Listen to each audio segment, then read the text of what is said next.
Hello, hello, welcome back. We are back for some more Banner Saga. Excuse me, and I just realized this has got to be that cart that they're talking about and we're taking care of. That's interesting. Still haven't met the horse people yet. Maybe we do that today. Maybe.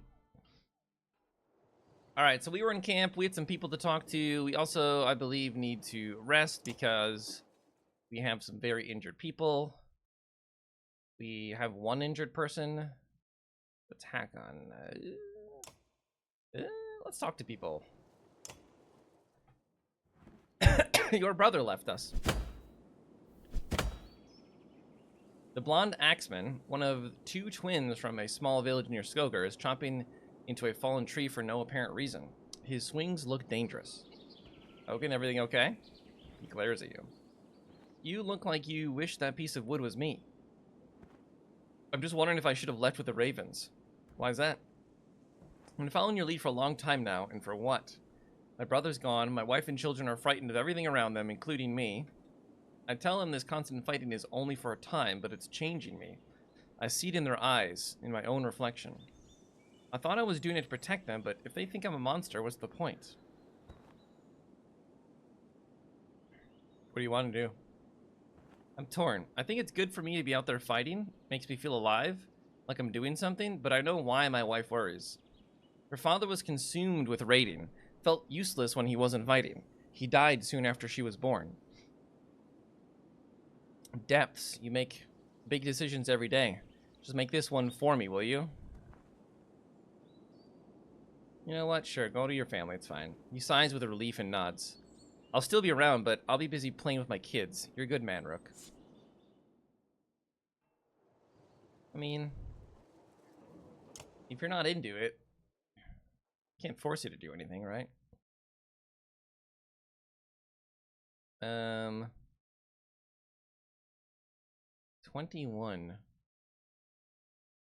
21. Renown.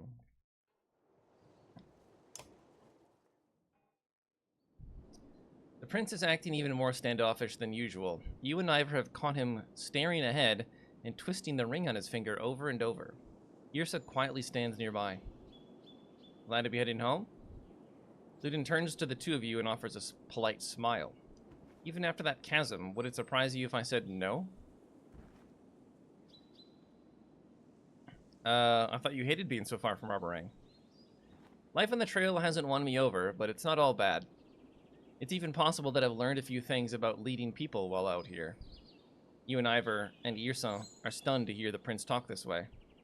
I've grown up in comfort and trained with scholars and fighters. I've never known anything else. Are we getting some character development? Saying stuff like that won't make you any friends in the caravan. But that's just it. Among these clansmen, I've seen the differences. I think I understand them a bit more. What exactly do you understand? It seems they know just as little about the things I know as I do about the things they know. For instance, they know almost nothing about the kingdom's economy, and I know very little about making the things they sell. I know the trade routes, but they know the trade. You've never seen the prince this animated, but then his face falls. I just don't think the king will appreciate my knowledge. Yrsa will agree. My father's not what you call open-minded. The king's a hard man, has to be, but his son is his weakness. Jeez, that's pretty harsh. Ludin glares at her, but the archer only smirks. Can you tell me about him? I suppose, but there's not much to him. He's king. He draws a hard line on nearly every topic. Talking to him is much like being told what to do. In fact, it's exactly like that. Alette said that about me sometimes. This isn't about being his son. You'll see. Kings usually have to make tough decisions and stick with them. Maybe someday you'll see why. I know, I just don't think he'll care for my ideas on treating with peasant commoners. What would you like to be called? We're all people, Prince, even you. Perhaps you're right. Just keep an open mind about your father the way you'd like him to have towards your ideas. That's something I've never considered before. I'll think on it. As Prince Ludin and Yrsa walk away, you feel Ivor watching you. What? You believe half the nonsense you say? I think I sounded really wise just then. It sounded like you'd be practicing it for a while. That's fair. I'll work on it. The two of you share a smile before moving on.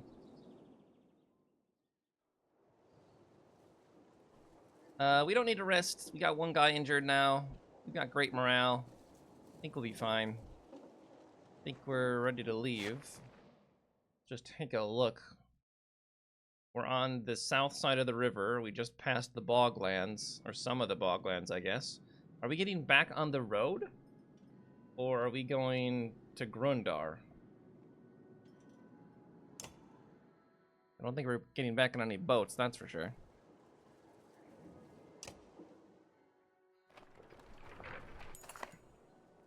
The rain finally ceases, but the wind picks up. You squint.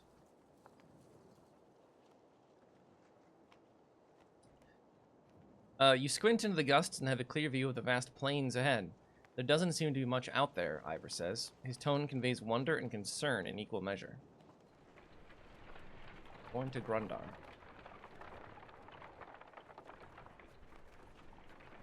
As of now, we have a lot of supplies. The ground shakes again, enough to cause the ox to strain at their leads in panic. Out here in the plains with nothing but open sky above, you feel remarkably vulnerable. Only a few trees around and no mountains, Hakon says in a wry tone. Looks like we only have to worry about the ground opening up beneath us. He shrugs at the look you give him. Grundar almost looks forgotten by the rest of the world. Maybe those who live here have forgotten the rest of us too. In a field just outside of Grundar, the caravan spots several creatures you assumed were myth. I don't believe it. Are those? Two horseborn hold simple bronze weapons and stand guard over a few others who look wounded, unable to rise. Also, I just realized, why is Oddleaf carrying two quivers? Anyway, the size of the caravan makes them nervous. I have to get a closer look. Me too. The two of you advance 100 yards, showing every sign of respect and peace. A number of clansmen push closer too. The male horseborn stomps a hoof repeatedly. The female, tail whipping, brandishes a javelin. Damn, the caravan is scaring them. Tell the archers to put down their bows.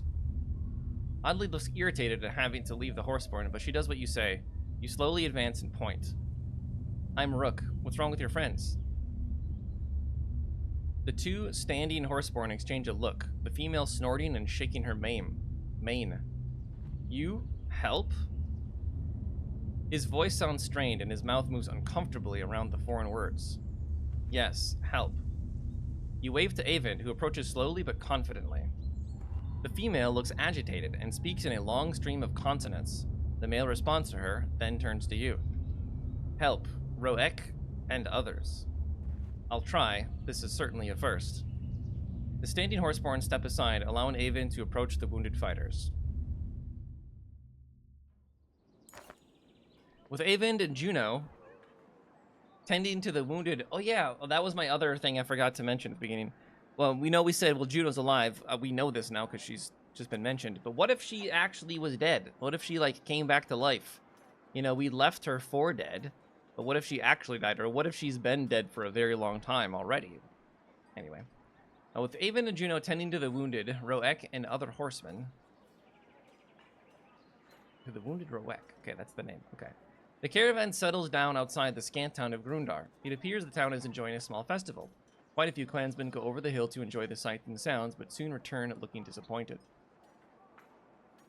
They called us outsiders, a woman says. They don't want us interrupting their wheat harvesting festival, but the merchants don't seem to mind trading.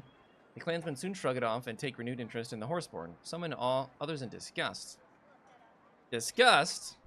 How could you be disgusted? Do we need any more supplies? We have so many supplies.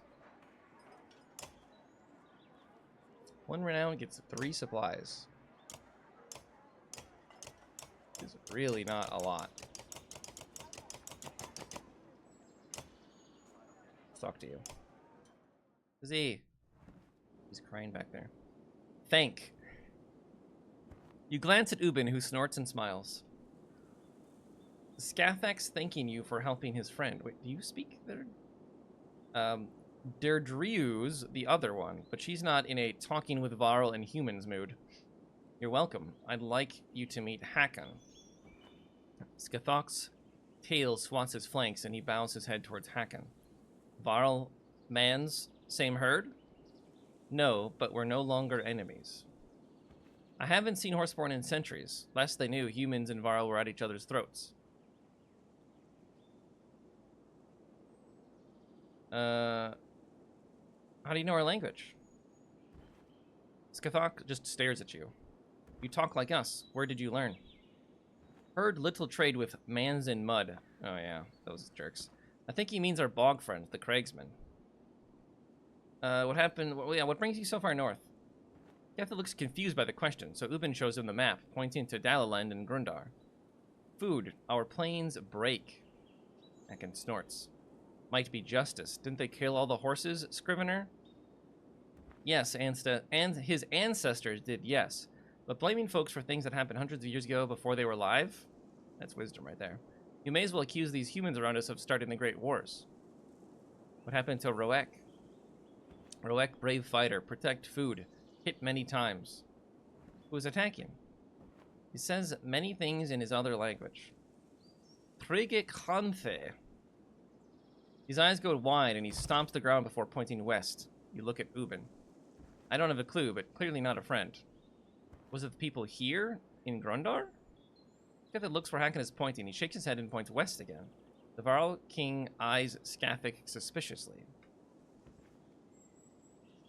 Does that mean all the Horseborn have come north? Many, not all. Not all herds same. Herds fight herds. Many fights. Sounds like no one likes the Horseborn, not even themselves. Ubin gives Hakon a sideways look, right? Others take food south to us herd. His hooves scuff the ground during certain words. Just those two? What about you and the couple? Scaffic, Roek, Deirdre stay. This herd help. We help this herd. Thank you. Scaffic nods in a movement that uses most of his upper body. Man, Varl, Horseborn. Same herd. Funny. Ubin chuckles at the group as the group separates. Are you, like, in the party? Oh my gosh, you are. Oh my gosh, you're all level 5 even. Wow. We level up Rook. I mean, the only thing we'd do is get more stats, and we could equip this.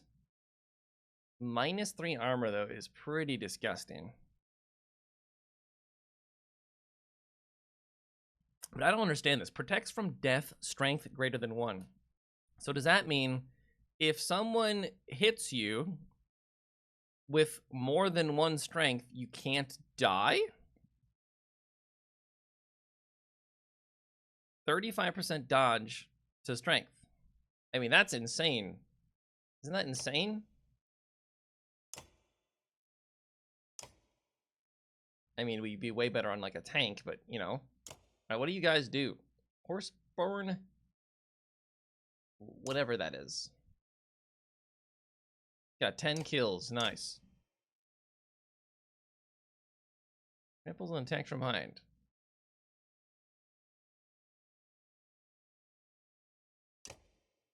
Hit and run. He's a normal movement, then he can attack or take another action. That's really good. That's really good.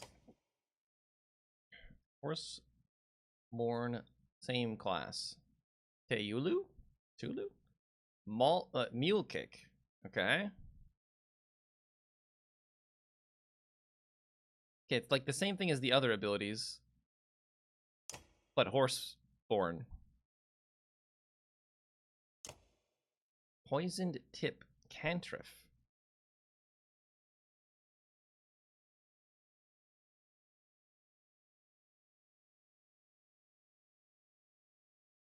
Doses do not stack together, but a second dose will serve to refresh the damage. I mean, that rank 3 is pretty gross. You have rank 3 even. That's really good.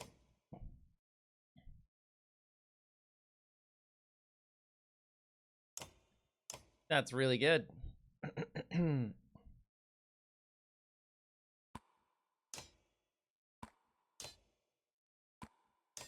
Kind of want to leave Eric in just because, you know, he's got a bear. We're gonna need tanks though. What's the Iverns? What are you carrying? I think we give this to you.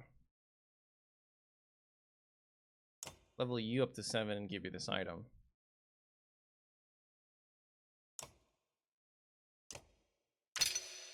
We did it. It's done. Oh, and we could regenerate his... I mean, he gets -3 armor.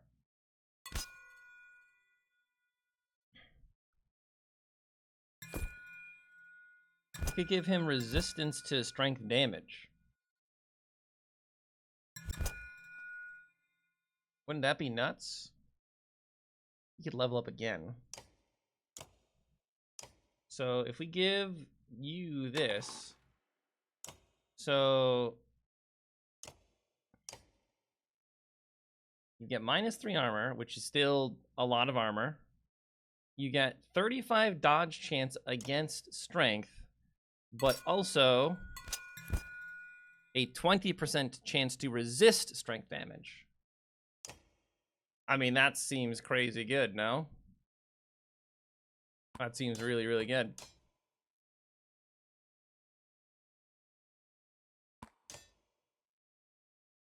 All right, well, we only have 6 points, or 6 for now left, so let's not waste all of it. Never deflected, 10% crit chance. The only item we've left. There you go. We got the horse boys in the party.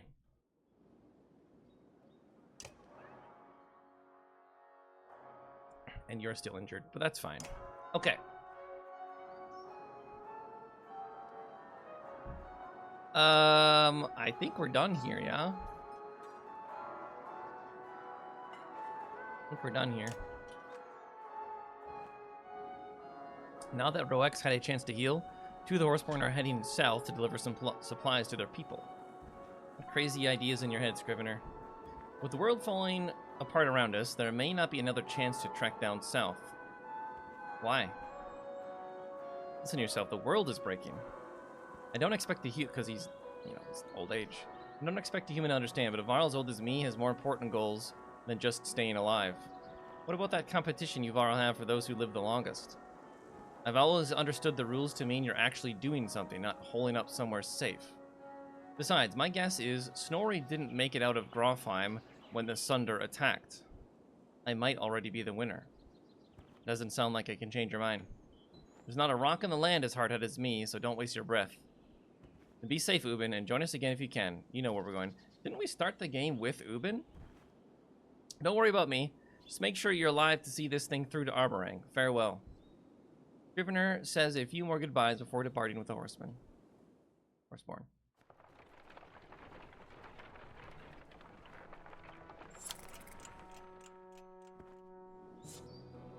Freaking this guy. Why can't we just kill this guy already? The governor catches up to you and asks for a moment of your time. His bodyguard is beside him, silent. There's something to be said for you getting us across that chasm and through that bog. I won't say anything. Too good to even speak to the people you lead? Seems like you're letting the power go to your head. Fuck you. His words are baited, but you just look at him without responding, which he doesn't seem to like. You'll still fail, and I'll be there to push your face in the dung. I could just banish you now. Relax, Rook. Half your precious clansmen would join me based on title alone. No, they wouldn't. The other half for Dagger's charming personality. Rugga's guard simply continues to stare at you.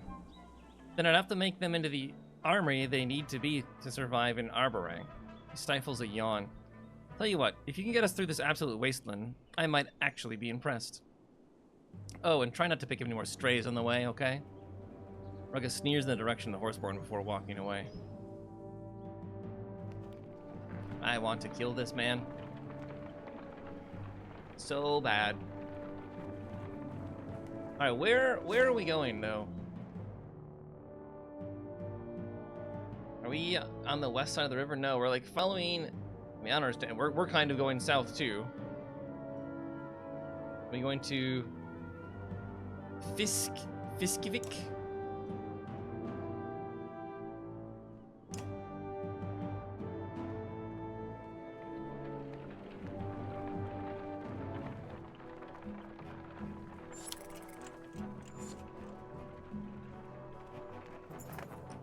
scout runs up to you. There's a woman tied to a tree up ahead. That's bait. Got 4 guards watching her. Strange news draws a good deal of attention from the caravan. The bound woman is ranting and spitting at the 4 guards when you arrive and ask, "What's going on here?" "This here's a witch," one guard says, "plaguing our clan, making everyone really sick, but we caught her and brought her out this way. She's to be tied here for 5 days without food or water, then cut loose. Been 3 days so far. But she'll die on her own after that long with nothing to eat or drink." "That's not on us," the guard responds, "but if you want to set her free, we'd be bigger fools than you to get in your way." "How do you know she's a witch?" Everyone looks at the woman, who's grinning a toothless grin. She scratches at the tree bark and calls out the dead gods one by one. If that's not enough, she was seen squeezing mistletoe berries into water troughs. "I think I heard that makes you sick." The other guard bobs their head in agreement. Yrsa? Yrsa smiles and saunters towards the tied woman. She says a few quiet words to the prisoner and looks her over before returning. "My suggestion, burn her and the tree to the ground." "Yeah, I don't like it. This isn't our concern." "We don't like it either," the guard says, "but thanks for leaving us to it." As the caravan rolls by, the woman screams curses and hexes, leaving most feeling sorry for her or scared. Hold on. Look it over.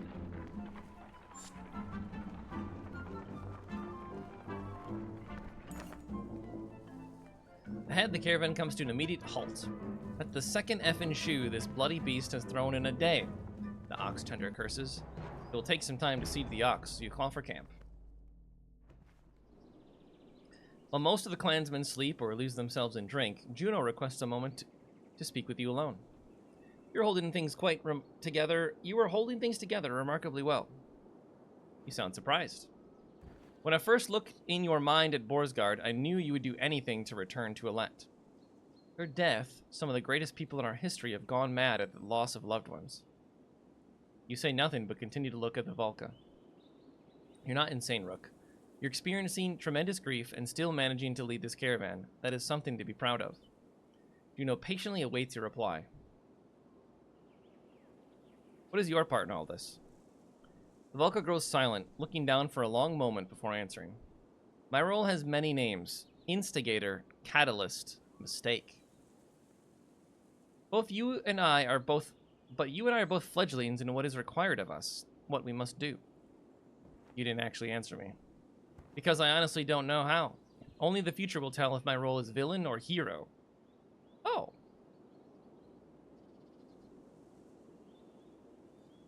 Yeah, why is the caravan important, though? "This journey is forging them into what the future will require. The era of peace is over, and one of survival has begun. Arborang may be the best shelter for the coming storm, but the people there are soft, too dependent on a society that will no longer exist. Because of the dredge? Partially, but mostly because of a coming darkness that is pushing the dredge." "You've mentioned this darkness, but I don't see it." "You've seen the signs of its coming. Dredge in numbers, the land breaking apart. It's a force unlike any other. I wish I could say more, but even the Mender Council is ignorant to this." You know what? Thank you. I should get back to checking on the others. Before you go, there's one thing I must address with you. The serpent. I thought you needed some books in Manahar before knowing anything else about it. That is true, but the chasm at Ormsalder and the tremors in the ground concern me. Yeah, me too. Should that incredible creature ever resurface, do not attempt to stop it. It would take power unseen in ages to affect the serpent. If you see it, run. Her words chill you as you find yourself nodding to her command. That means it's 100% coming back. Alright, we'll rest today. Everyone's good to go now? Perfect.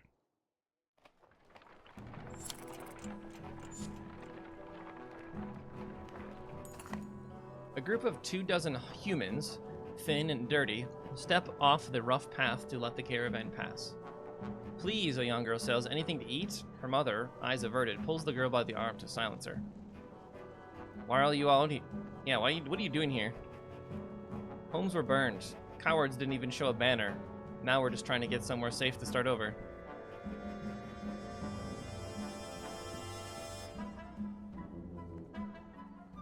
You've got a lot of food. Sorry to hear that. Have some food.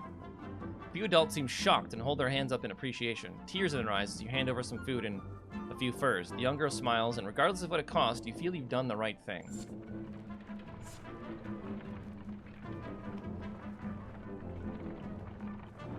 Alright, where is this?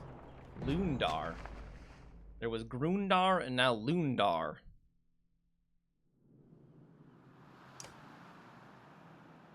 Apparently we crossed the river at some point?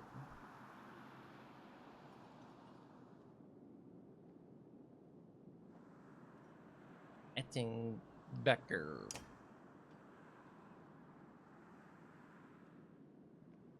Okay, the old wood.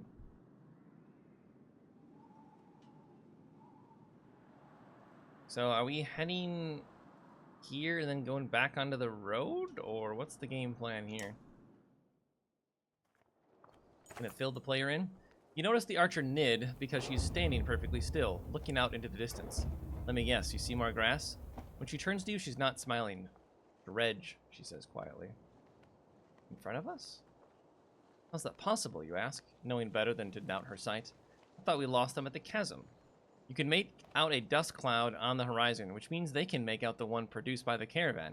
And it's heading the same direction as you, toward Lundar. The Volca walks to your side and says, I was afraid of this. The cracks in the ground along the Eastway, on the Eastway Road. It's like that damn crevice at Sigerholm all over. The dredge were just pouring out of it. Does that mean they could appear almost anywhere? Yes, but let's not panic the caravan. Just keep moving. I mean, why are we still going here? Why wouldn't we change our course right now? Okay. Lundar, the Archer's Haven, home to the finest Fletchers in the world, though it appears beset with war. Morale just dropped to normal just as we got here. No bonuses for us.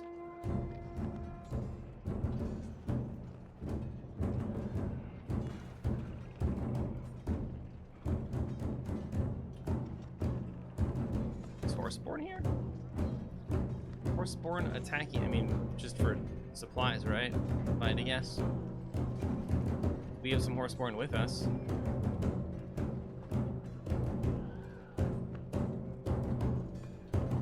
Weird that they don't show up in the list of, like, there's clansmen, fighters, and Varl, but no Horseborn. They don't get their own, like, category.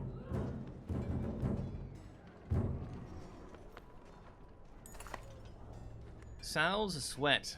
This is bad, Hacken says. Lundar's fighting on two fronts and barely holding it together. Hacken's been warring long before you ever were born. His worried look is unsettling. I always heard the Horseborn had trouble with walls since they usually fight in open fields. Lubin's the only one old enough to actually know, but it doesn't really matter because those walls will barely slow the dredge. And if those dredge flatten this town, we're defenseless out on these plains. But what about the what are the Horseborn after? All eyes turn to the, yeah. 3 Horseborn in your caravan are pointing and talking excitedly in their own language. Deirdre nods toward the Roek, tossing her head and baring her teeth.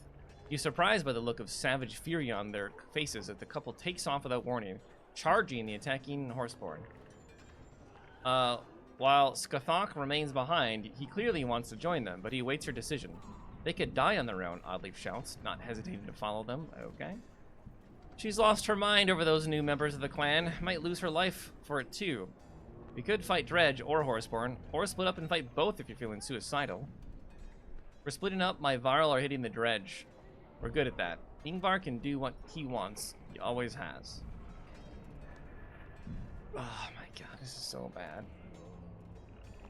Why do they all take off like that?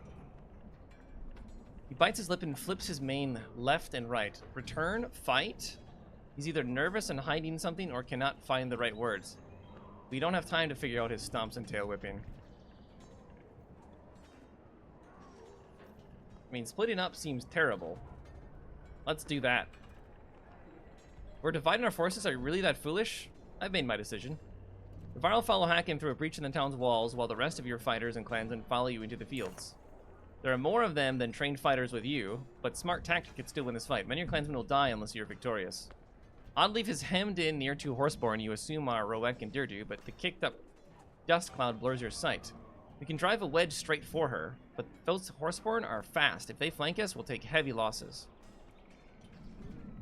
We have to save Adley and others. No, I don't care about this guy. Ever shouts for a wedge formation, everyone charges toward Adley and the 2 horseborn. Fuck this governor, man.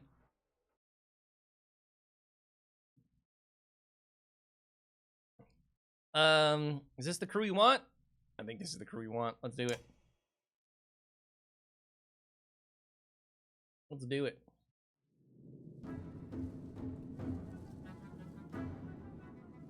Yeah, by the way, came to find out my issue with I can't like move people, just a bug, just, you know, a bug that exists in this game and has never been fixed, which is we'll say disappointing considering this game has been out for 10 years now. Right, these guys move pretty fast. They can move up to here. Let's move you here. No further, though.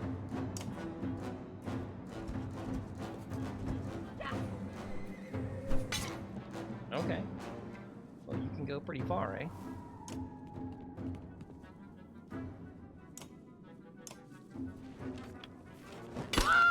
My gosh, that's so much armor. Oh, sick. He's got a... Sick. Like, he doesn't show up in here? Sick, Mohawk. I think we have you be chillin' right here. Can you hit from there? No. Okay. You go up here. Trample.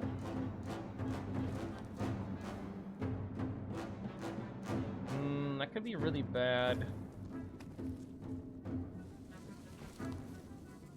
That could be really bad. I think we should just hit you. Nice. And then move back.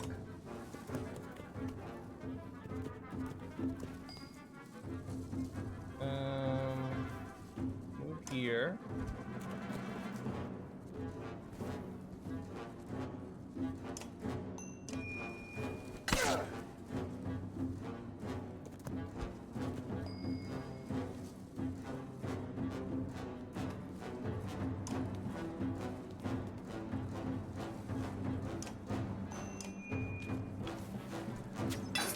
Boom.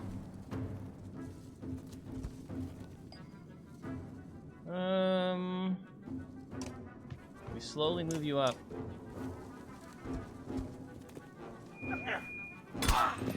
Oh. I see. We gotta take down these guys' armor. And you are really good at that.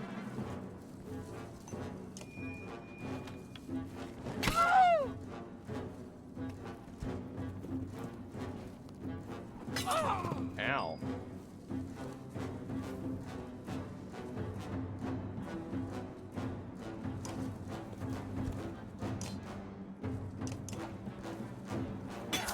Boom. More are coming, keep them away from the town. More are coming.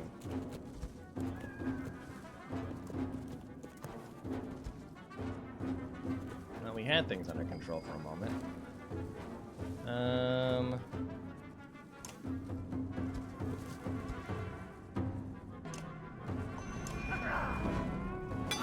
Boom.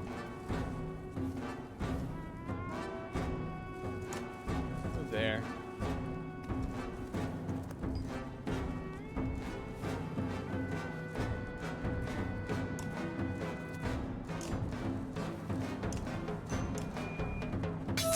Finish you off.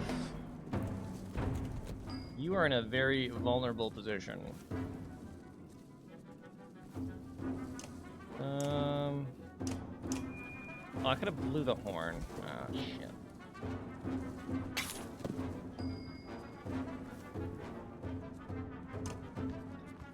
Bring you up here. No one is in range of any abilities, right?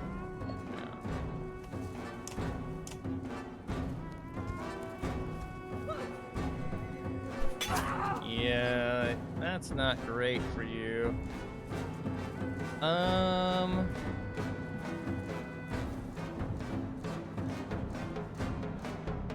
Kinda wanna get you up in the grill of these people. Kill you.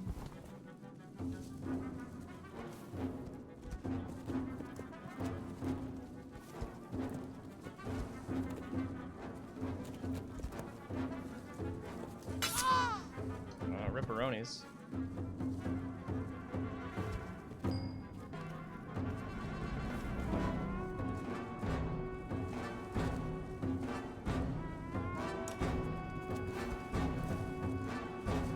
Mule kick? No. Just hit you.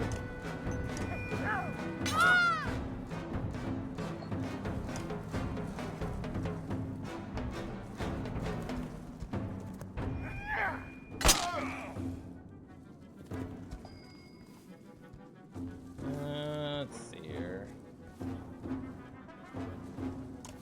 Get you up in here.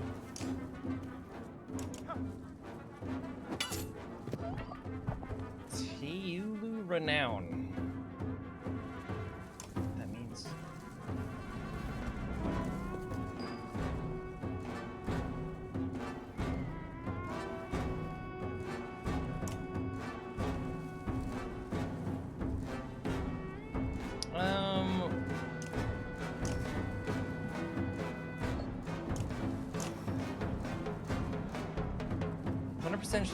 Chance to hit, but it still considers armor, right? This is nothing?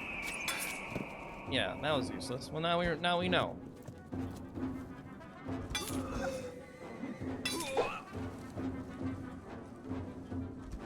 And horsemen are broken. All right, let's go here.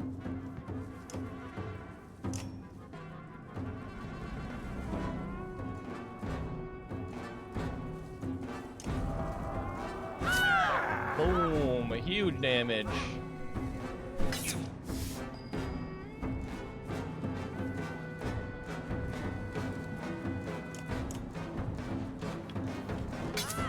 You did.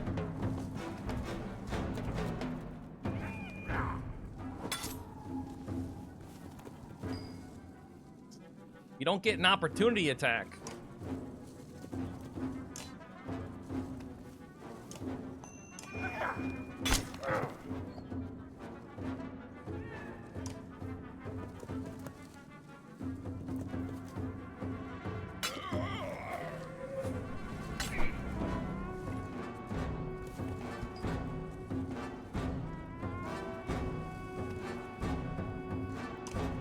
Get in here.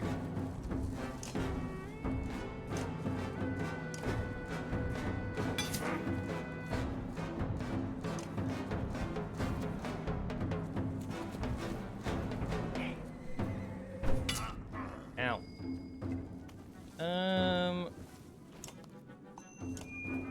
Kill this guy.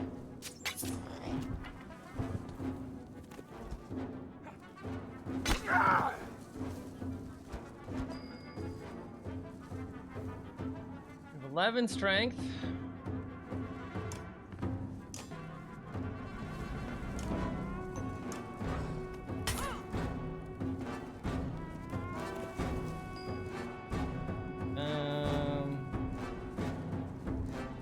Finish this guy.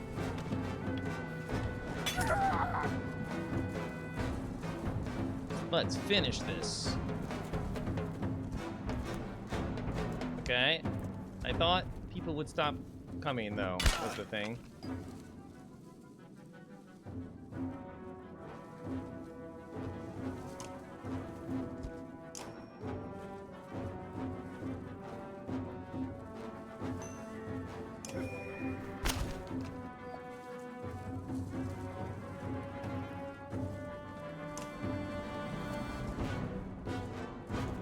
I'm gonna set you up for a big hit on people, but you're taking quite a bit of damage, aren't you?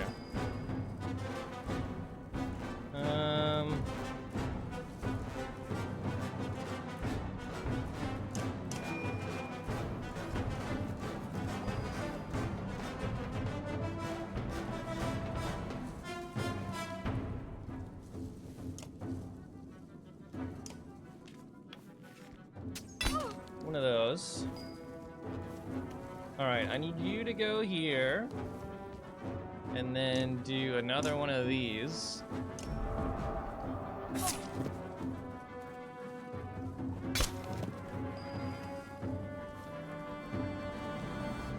Kill.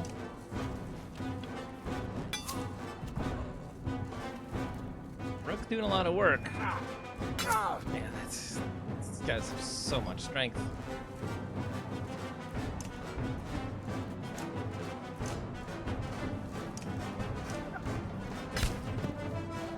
Think you actually stay here or move slightly?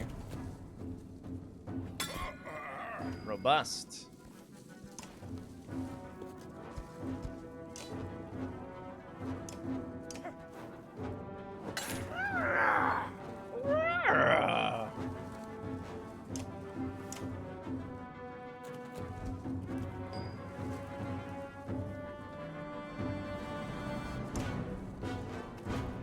Alright, we've got a stacking buff now.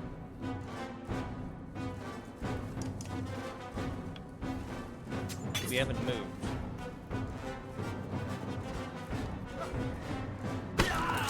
Rude.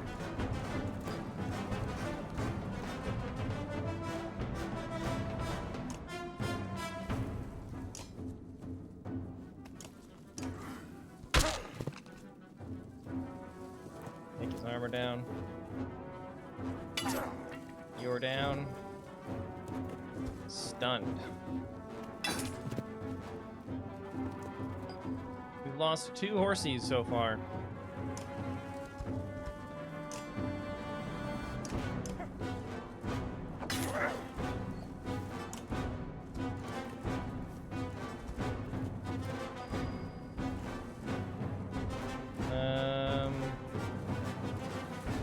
Feel like we should just kill.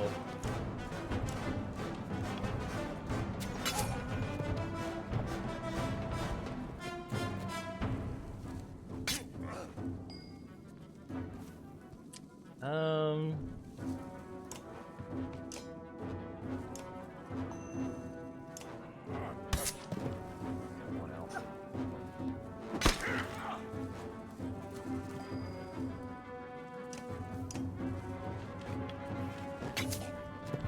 Rook's getting a lot of last hits in.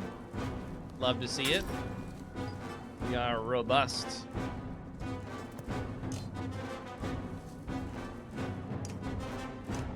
Break down your armor.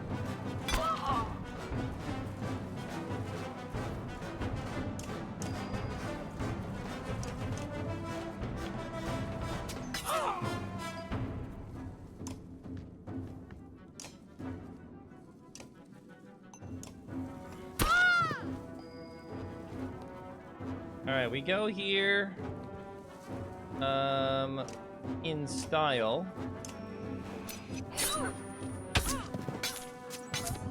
Nice. We lost 11 clansmen, 2 fighters, and 33 Varl. That's a lot. We've lost a lot. But we did get +1 renown. So there's that. We've got many injured horse burrows, though, so there's also that.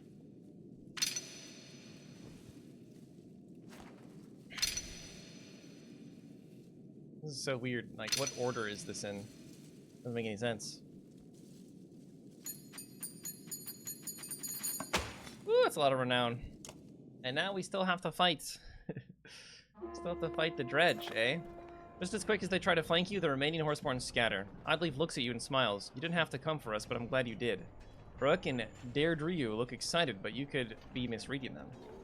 I don't see any clouds of smoke, Aleo says. Perhaps the Varros are still the dredge killers of lore. Everyone makes their way into Lundar, where you are greeted by Hakon. We stopped a lot of them, but plenty made it through. You look at all the destruction around you, the loss of life, and try to find some meaning to it. Even before your breathing slows, an older townsman runs up shouting, "Those dark spawns of the depths are destroying everything." The dredge, you ask? Yes, the man shouts. They're everywhere. They're hitting the homes, the market, even the rich folk hiding out in the Great Hall. Wow, even the rich folk. He spits the last mention. After that last fight, we should stay together. Ogre says, we'll only be able to save one of those places, but that's better than nothing. You understand his caution and realize you can't be everywhere at once, but you might be able to save 2 places with 2 separate groups. Before we respond, the old townsman says, the houses are full of families and all our supplies are near the market. But I beg you, save the families. They're the heart of Lundar. I mean, we've already split up. We've already split. We can't afford to split up anymore. So, whose lucky day is it? The merchants, the townsfolk, or those up in the Great Hall? The supplies of the market will save us all. I mean, we probably have plenty. Okay, you're injured. So we gotta take you out. You go in now.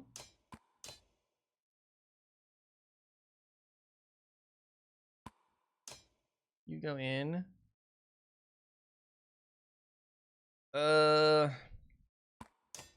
Probably you. Something like this. Can I level people?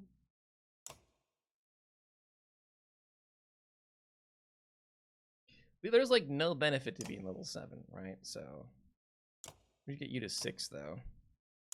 Choosing a second ability, Troll Stones. Pulls up stone shards from out of the ground to block the paths of enemies. The shards block movement. It's just okay.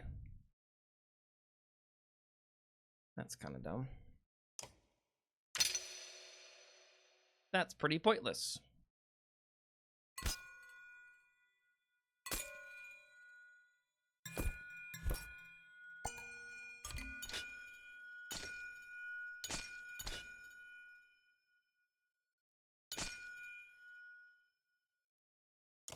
Hmm.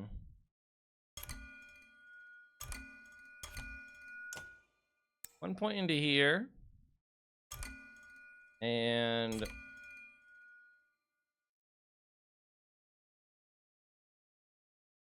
and 1 point. I don't know.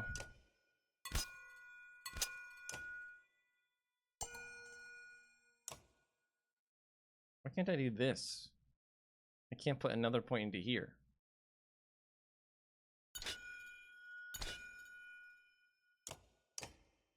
Strange. Anyway, you're level 6 now. Welcome.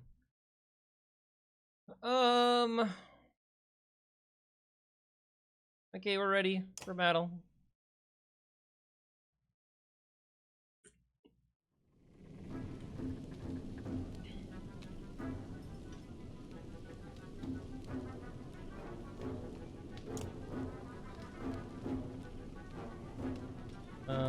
Hold on. Forget about you by all these guys over here.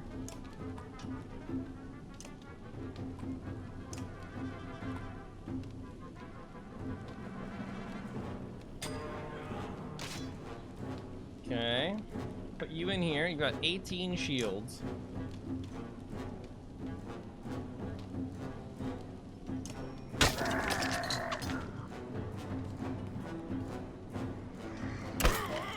Retaliate.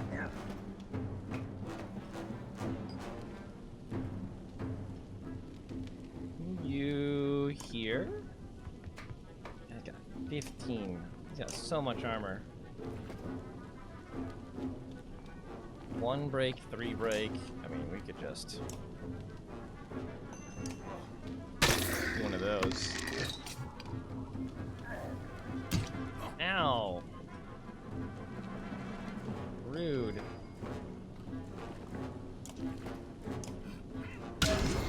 Oh, we hit so hard. We hit so hard. Wow.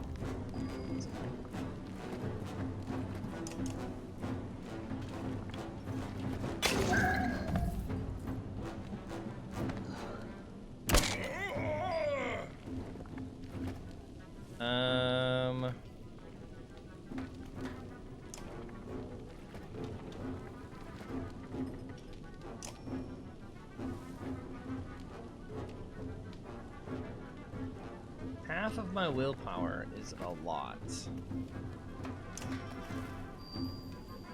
It's 4 armor to you. Good. Good resist. Good resist.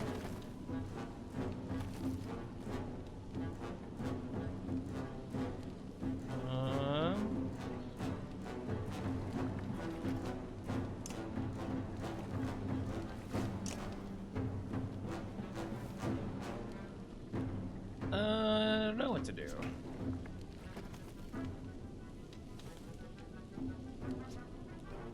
You're right here. We'll put a trap.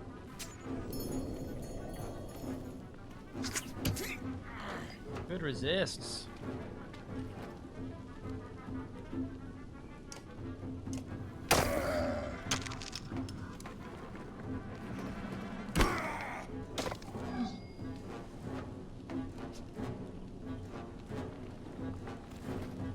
Start moving you this way, because you can get trapped, right?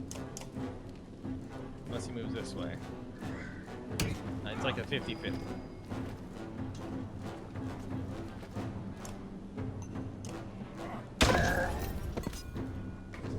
Nice. He got trapped, but he's still going to be able to hit him? No. Even better.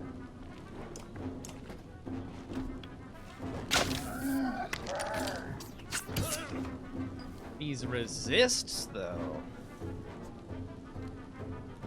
Alright, I'm bringing you over here.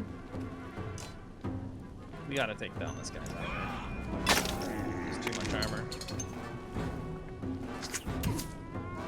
Oh my gosh, this guy's hits every resist so far.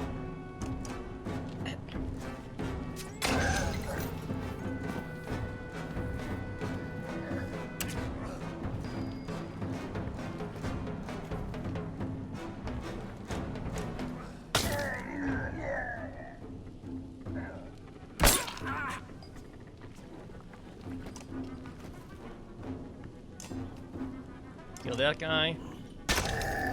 Nice. Uh-oh. Uh-oh.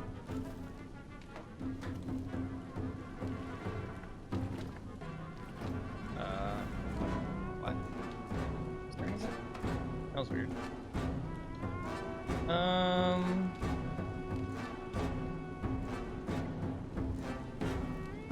Let's take down more of this guy's armor. Tighten straps.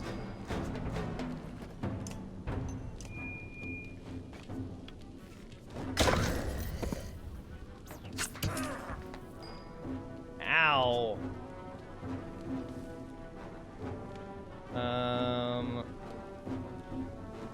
I need to run.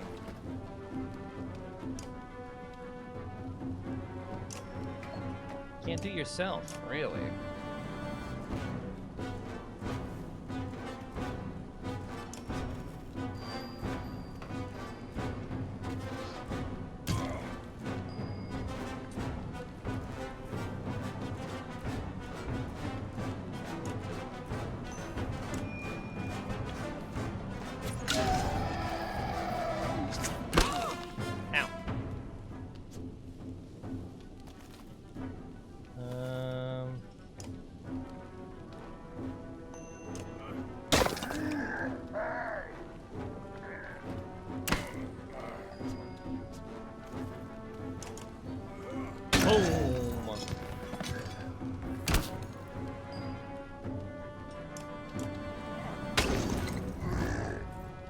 No one injured.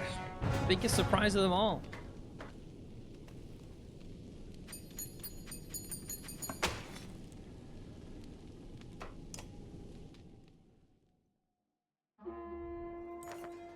What you did there?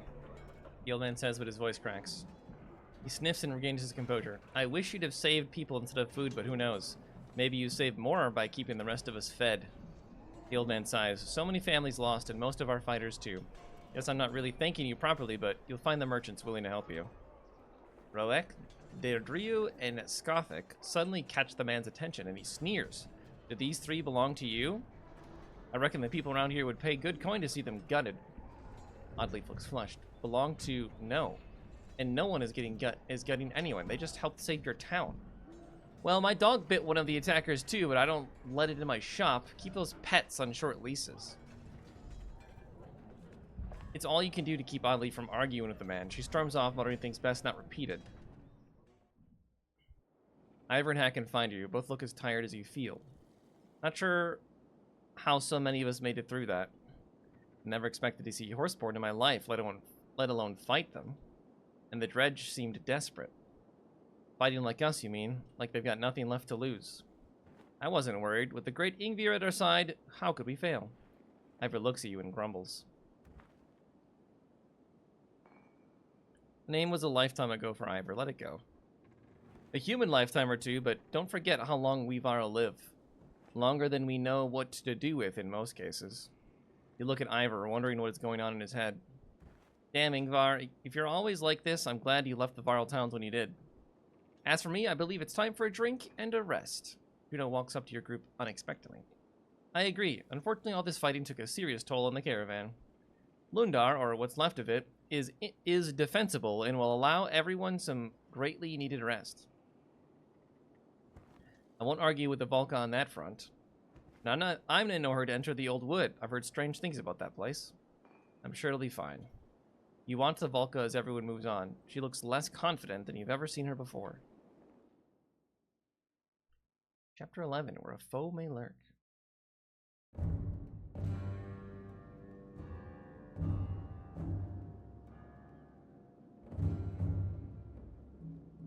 Why does it still show our portrait there when it should be here? Now we're back to these guys. The Ravens. These jerks.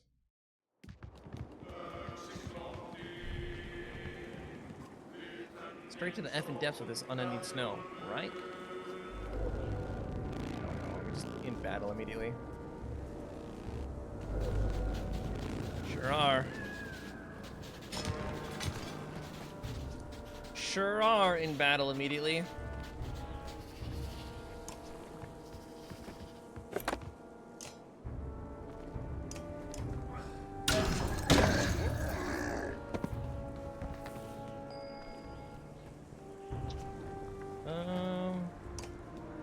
Go here.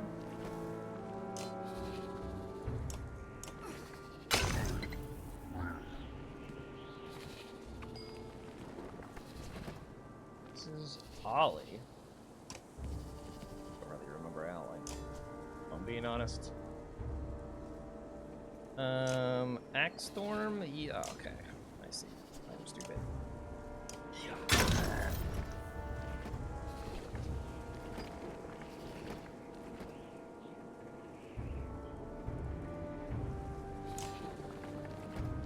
I thought you were ranged.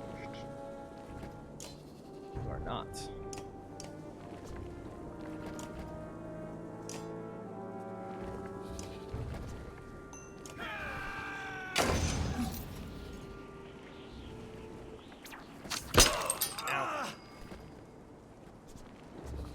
Let's see here.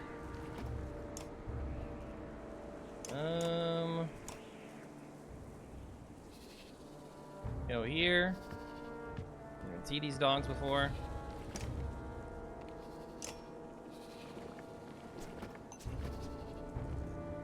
Normal strength. Wait, we only need one adjacent enemy.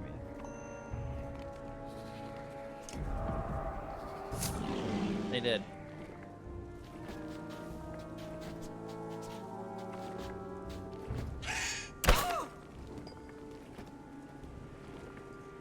Okay, you can just one-shot these guys, right? Because you do 5 plus 5. That's crazy.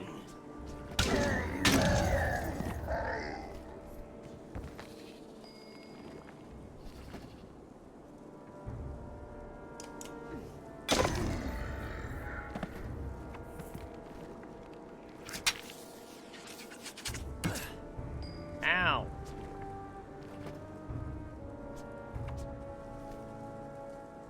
9 strength. Go here. Start hucking some axes.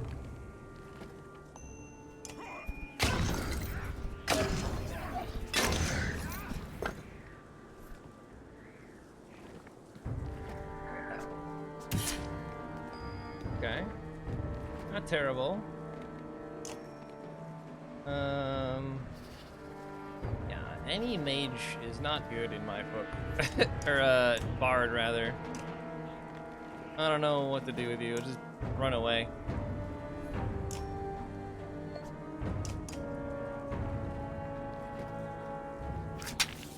So you want from him again? Yeah. Because again, why wouldn't you? Why wouldn't you? Oh, I guess I could have killed that guy. That was stupid of me not to. Well, again, why you don't bring bards with.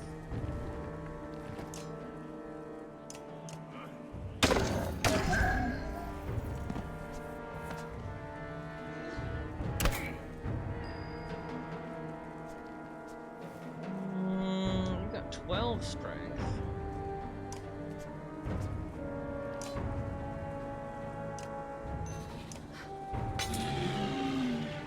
Have that little guy. Rude.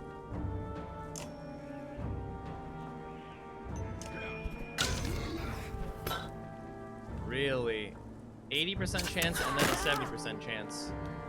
That's crazy.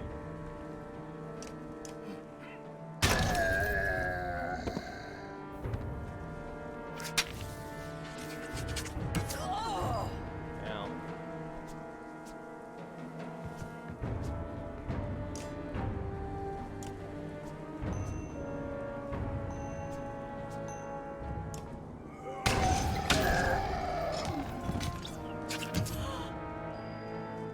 She downed? She's downed.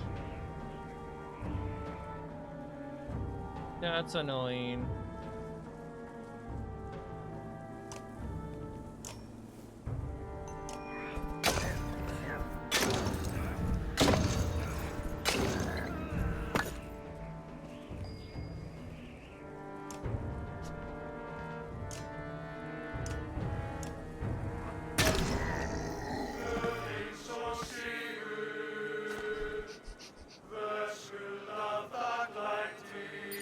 What the hell? We never get those. Well, that doesn't happen all the time, does it? Why did that happen? I mean, I like it. It was just very random.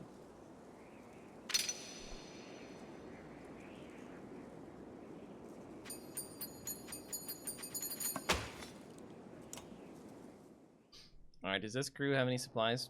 You grab a raven running by you. I want every one of our fighters ready to move. Now, set a post inside these gates for them to wait for me. The fighter nods and takes off to find everyone. Get an ox pulling that cart. We're leaving. I don't care about the Volca. Good idea. Going already? The silent appearance of the two menders surprises you. You were outside the walls. What did you see? Dredge scouts. I'll wager my axes there's an army of them coming this way. The young mender's eyes go wide as he stares at Claw and Fang. And if that's true, they'll level this place. The storm must have hidden their approach. Or kept them at bay. But why are they here? Why now? I don't care. We're heading for the mountains. But the Ravens could take on all these dredge, especially with the Volca's help. Like that time in River Rake when you helped Volca Fiorin. Keep him quiet before I do. Zephyr puts a hand on Eichel's shoulder and pulls him back. This is not the time for recounting tales, Mender. A war horn blares across the town. The army of the dredge you suspected is real. Nichols, find Gudmunder. Have his guards try to calm the people, but bring him to meet us at the barn with the cart. The young Mender follows orders without question. Not a bad quality. The cart's not your business. I disagree. A dead Volca gives you a cart to hide in the deepest recess of a river, and suddenly an army of dredge appears? If you haven't already tried, I doubt you'd be able to open the cart. If it's woven shut as I suspect, I'm the only one here who can open it. We told you, Juno's not dead, we were just traveling with her.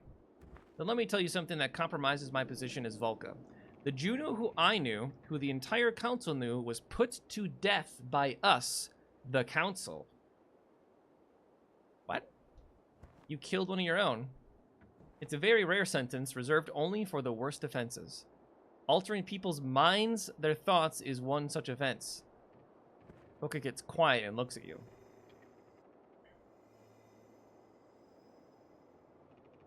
Yeah, I'm not gonna say anything. Zephyr notices the silent exchange, but does not question you. Regardless, Juno was put to death and Avon was imprisoned. In his grief, he escaped and stole away with Juno's body. For what purpose is anyone's guess? Okay, so she did die. She was dead. Why was he in such grief, though, after we left her there when she was dead, if she was already dead? Just because he wanted her body, I guess? I don't know. But then what caused her to resurrect? She woke up to the serpent. So no, you will not be paid by the council for a job issued by a Vulca, whose life we ended. Your irritation is rising when another war horn sounds. 2 horns means a large force approaching. Collect what you need and hurry to the barn. It's time we discover why you're really here. We are not opening this cart. We are not opening the cart. We do not have enough supplies. The last dredge falls and you pause, taking in heavy breaths. The snow is finally abating. The storm is moving south. Let's get inside the gates, you say. You can't level? I mean, I don't even know what level people are to, like, a level 10 item. Yeah, that's... I mean, it is insane, but, like, no one's gonna ever use that, right? Or am I crazy? 2 armor per turn. Oh, that's really good. We'll buy this. And then we're gonna buy just all of it. Just all of it.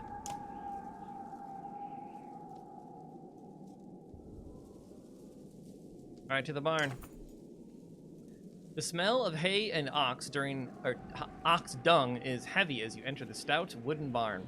Zephyr and Nichols are talking in hushed tones to the guard captain, Gudmundur, who glances at the large cart nervously. Everyone knows why we are here, she says. I do not believe in coincidence, but I cannot begin to imagine what would draw an army of dredge to Bindle besides the contents of this cart. She moves her spear in intricate motions, occasionally shaking her head and starting over. Finally, she looks at you to open it. Okay, question. I don't think this cart was ever brought up at all in the first game, right? It just kind of magically appeared. She didn't have this cart the whole time, whatever the cart is, right? The first time we learned about this cart was in the beginning of the game, I think, right? So it seems very odd, we'll say, that type of storytelling. It feels like they needed to come up with a MacGuffin, because it wasn't at all mentioned in the first game.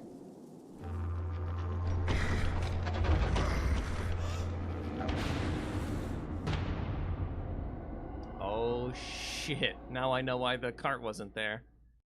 We brought him, okay, so we learned that he is really immortal, and he will eventually wake up. The sight of the Sunder Bellower's body in the cart silences everyone but you. You howl as the memory of a dream tears through your mind and drops you to a knee. A strange tower of white stone, lightning, fear, confusion, distrust. There is a wrongness about it all. Bulwark, hey! Falco's voice draws you from the dream, and she's shaking you by the straps of your cloak. Everyone is watching. Another dream? A white stone tower, lightning. What are you talking about? Zephyr asks, pulling away from the cart. Her tone is full of concern. I saw a tower. Lightning. I don't know what I saw. The Vulca pauses briefly before shrugging. Well, this is, unexpected. The Vulca looks unaccustomed to surprises. Gudmundur, continue your task. Nichols, take some fighters and open the mine. Keep that path clear at all costs. As both men begin to leave, she points to the cart and shouts, not a word of this. They nod on their way out. She turns to you and Folka. This cart, I'm not sure why they are attacking, but if the dredge recapture Bellower, he's dead. Who cares if they take him? He cannot die. His immortality is more than rumor. Dredge lives have no natural end, but they can be killed. All except the immortal Sunder, Bellower. They live forever? Zephyr nods, but looks lost in thought. How do you know this? I mean, what happens if the dredge recapture him? Without doubt, they would wake him. He would have an army already fielded. and his wrath would be unmatched. You turn thoughts to destruction at the Battle of Borsgard. The storm to the south and Dredge army to the north leaves us with one way out, the mines. They call it a mine. A mine! Wait, our way out is to sit in a hole in the ground? The Volca have pathways there that will grant us escape. With all these people, it will be difficult. Tell her to leave the people. The families will only slow us down. Leave them. Zephyr's face hardens and the air around you thickens. That attitude may work in your company of mercenaries, Varl, but not with me. Only I know the way, so we will leave here with the families of Bindle or not at all. A growl begins in your chest, but Folka breaks the tension. If we go with you, what is required? We only have a couple of hours to move food and people to the mine. I'll be at the opening preparing the way. Upload carts near the gates or warn the families in the houses of our immediate departure. Without waiting for a response, Zephyr hurries away. You know, we could always take Bellower's cart and make a break into the mountains. The two of you reseal Bellower's cart. Of course, a town in chaos is tempting. Makes you wonder what we might find in the Great Hall.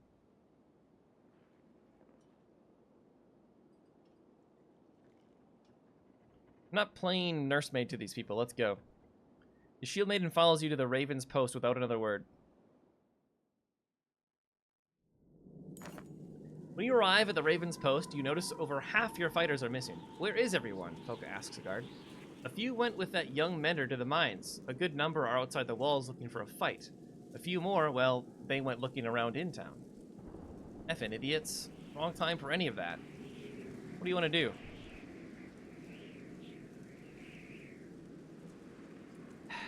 I mean, the game isn't going to let us leave. Let's take the plan of leaving and find who we can. We're leaving. Get these fighters ready. I'll bring back the Ravens outside the walls. Folka knows you're going to fight and wants to join, but says nothing.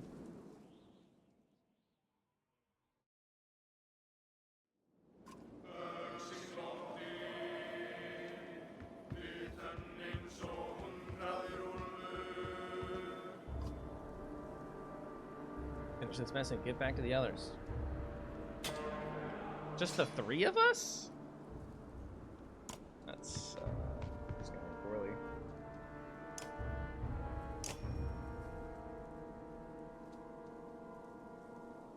Counterattacks, plus lowers armor and causes fear in adjacent enemies. That guy's injured, so...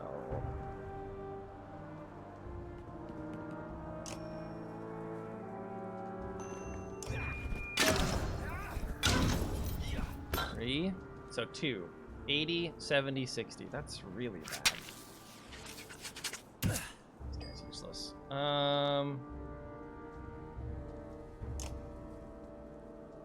Pushing this guy back in the order makes no sense.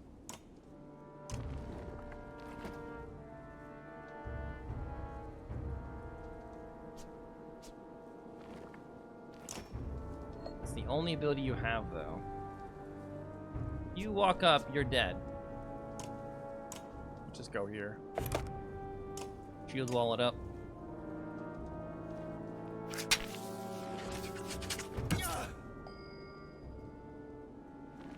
You go here.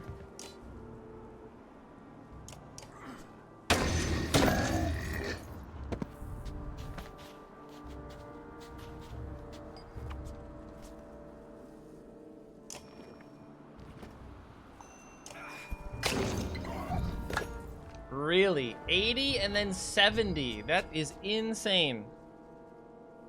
That makes no sense. Insult this guy.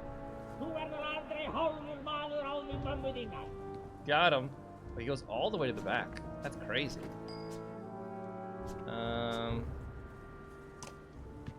Slowly making our way over.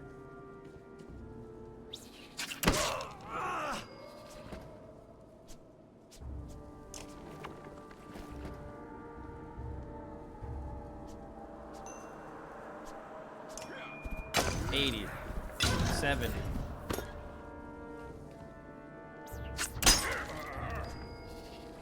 Actually so bad, though. Can't push him back any further.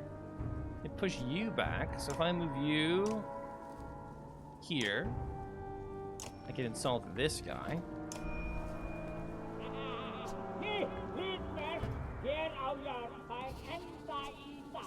Got him.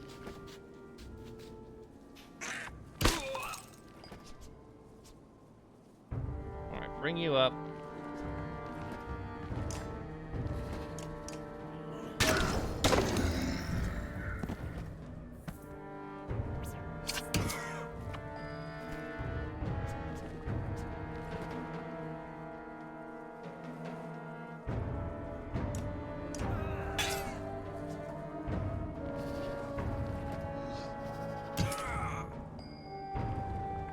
You have 2 strength. Insult this guy.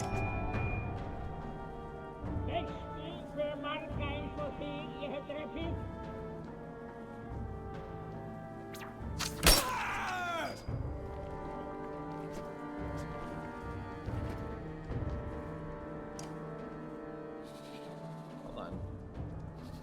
Do I have selected? You? Wait, why did you attack that other guy? Wait, what? You didn't attack the same target. I was not expecting that.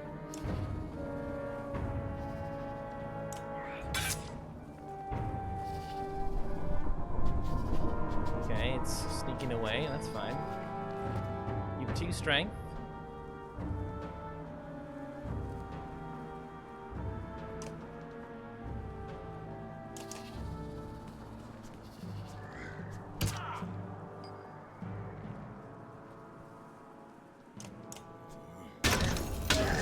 So now you hit the same guy.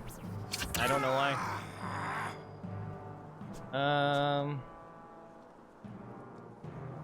You can do axes one more time.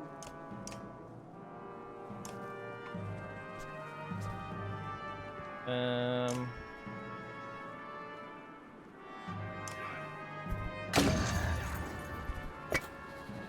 just hit him once. I just hit him once. That's so bad. It's so bad.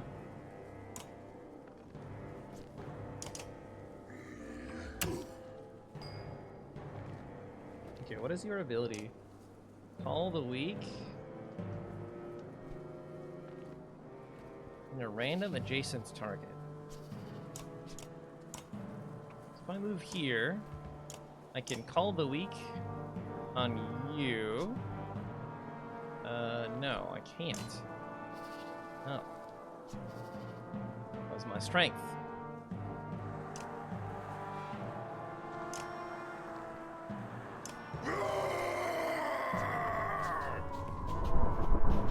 Oh, that was not very good. That's a terrible ability. Let's not do that ever.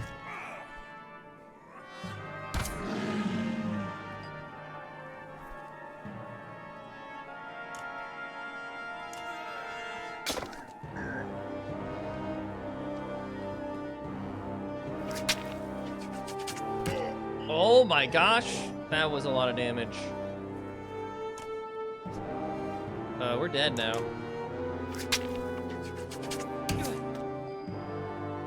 You have 1 strength.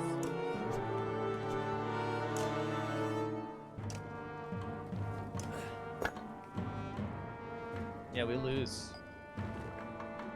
We lose.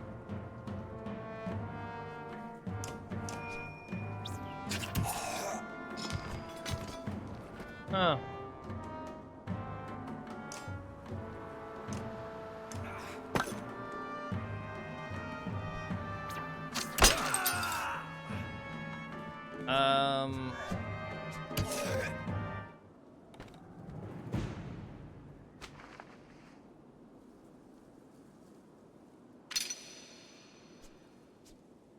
I mean, we're just gonna accept this, I think. I don't think we do anything. I think we just accept our defeat.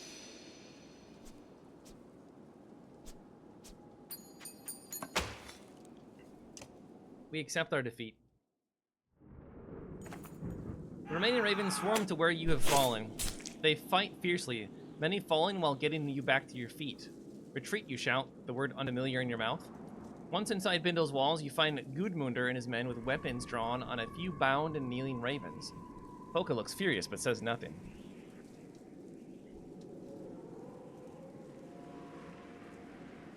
Found a few of your birds trying to help themselves to things that weren't theirs, the captain says. Killed 2 before these submitted. In different times, I'd have killed them all on the spot. What stopped you? I thought I'd let you make the call instead of starting a war between us. Your decisions. Yeah, ravens don't get caught. Do what you need to do. The captain looks surprised, but the mound men do not bother lifting their heads. Gudmundur nods and draws his sword. You could have died in the fights we're sure to be facing, but you chose a different path. He takes their lives quickly, and the bodies fall in the dirt as he cleans his blade.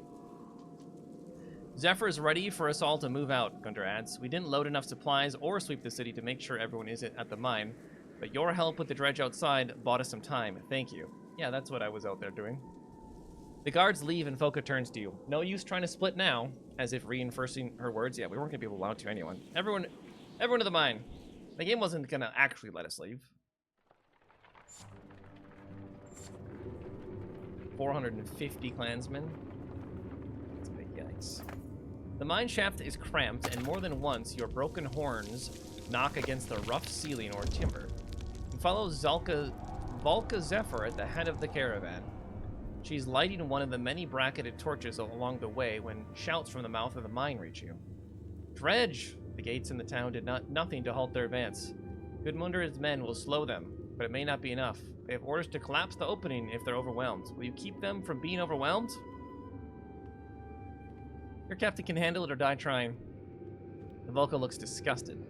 We're playing as the villain. I'll head back there if you won't, but if I die up there, the torches will burn out, the food will run out, and then the real horror will start. Quit trying to scare me. Go fight or keep moving. Four-headed Varl, Zephyr says, heading back into the oncoming wave of frightened villagers. While some push past you, none go further than the light of the torch. Their scared whispers fill the time with annoyance.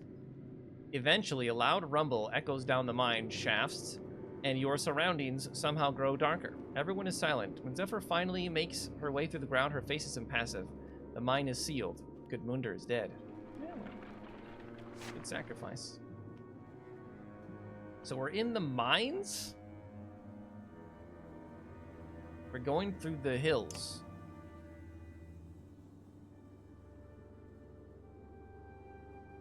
I guess. I mean, we're very injured, and we are not allowed to camp, apparently. Ahead, the path comes to a dead end against the smooth surface of a large flat rock. We should camp, Zephyr says, and maybe the last decent sleep these people get for days. I'll need Nichols to assist me in opening the path beyond, but first you and I should talk. Uh-oh, Mommy's mad. Mommy's mad.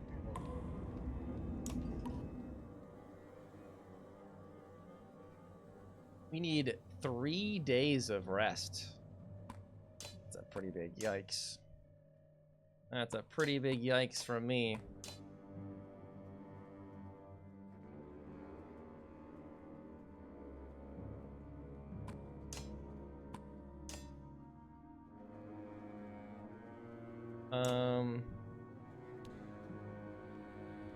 At minimum, we need to rest 1 day.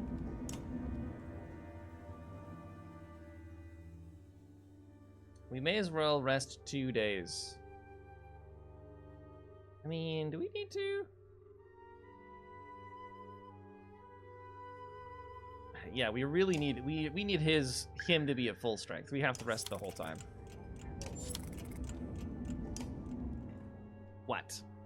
A few small fires provide a sense of calm for the caravan, though the villagers keep well away from the ravens. There is enough light to see you are no longer in a man-made mine, but a natural cave of sorts. What are we doing down here? Staying alive and keeping Bellower from the dredge. I thought that was obvious. We keep heading down like we're hunting dwarves. The Valka gives you a ghost of a smile. Until today, no one but a few on the council knew about these tunnels, not even Menders. We didn't create them, but we have used them a great deal over the years to travel far distances quickly. Is this where the dredge live? Zephyr becomes quiet, awaiting a question. Where do they lead? Practically everywhere. Arborang, Vaux, Grofheim, or whatever's left of it. I am not sure anyone knows the full extent of these underground paths, but we are about to enter a corridor, one of the main tunnels. Zephyr becomes quiet, awaiting a question. So where are we headed? Where would you go, knowing you possess the sleeping body of the immortal Sunder General?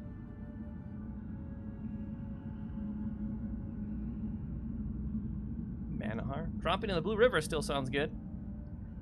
It was not a terrible plan by, well, we'll call her Juno for simplicity. But the closest I could get us is a path to the middle of the Fladavalor Plains. I have to assume the Dredge army is there in force. Manahar is the safest place to secure Bellower's body. Whatever drew the Dredge army toward us in Bindle, the Council could find a way to stop. And what about my ravens? So far, helping Valka pays less than a bloodshed coin. And that is why I am talking to you alone now. The corridor will lead us to Manahar in a week's time. See us there safely, and I give you a genuine Valka oath. You will be rewarded well enough to never need work again. You look around at the cave walls and back the way you came. We'll go to Manahar. We were heading there after the Blue River anyway. I don't even remember where that is. Manahar.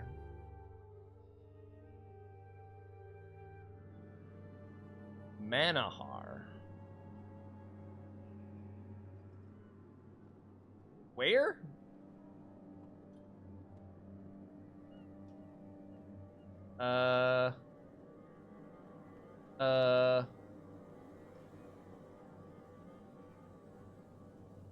You said a week's time, which what is I assume would be close.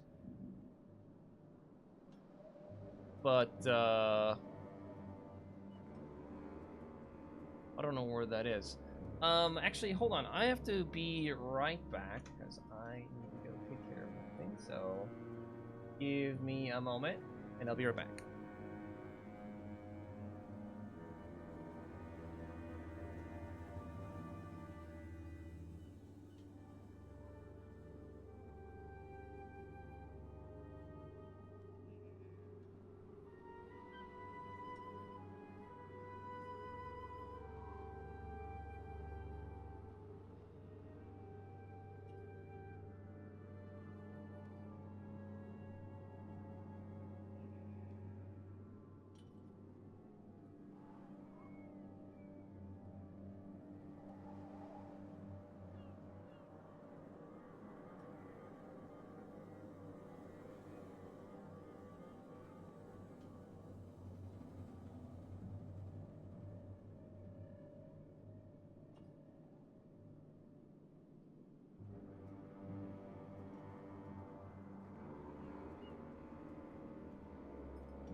Okay, we're back.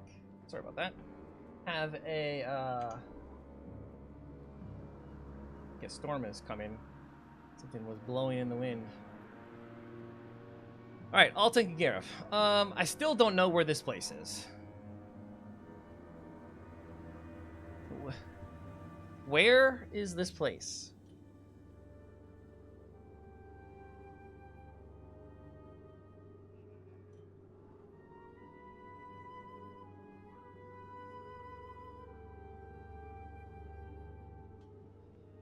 Manahar, right here.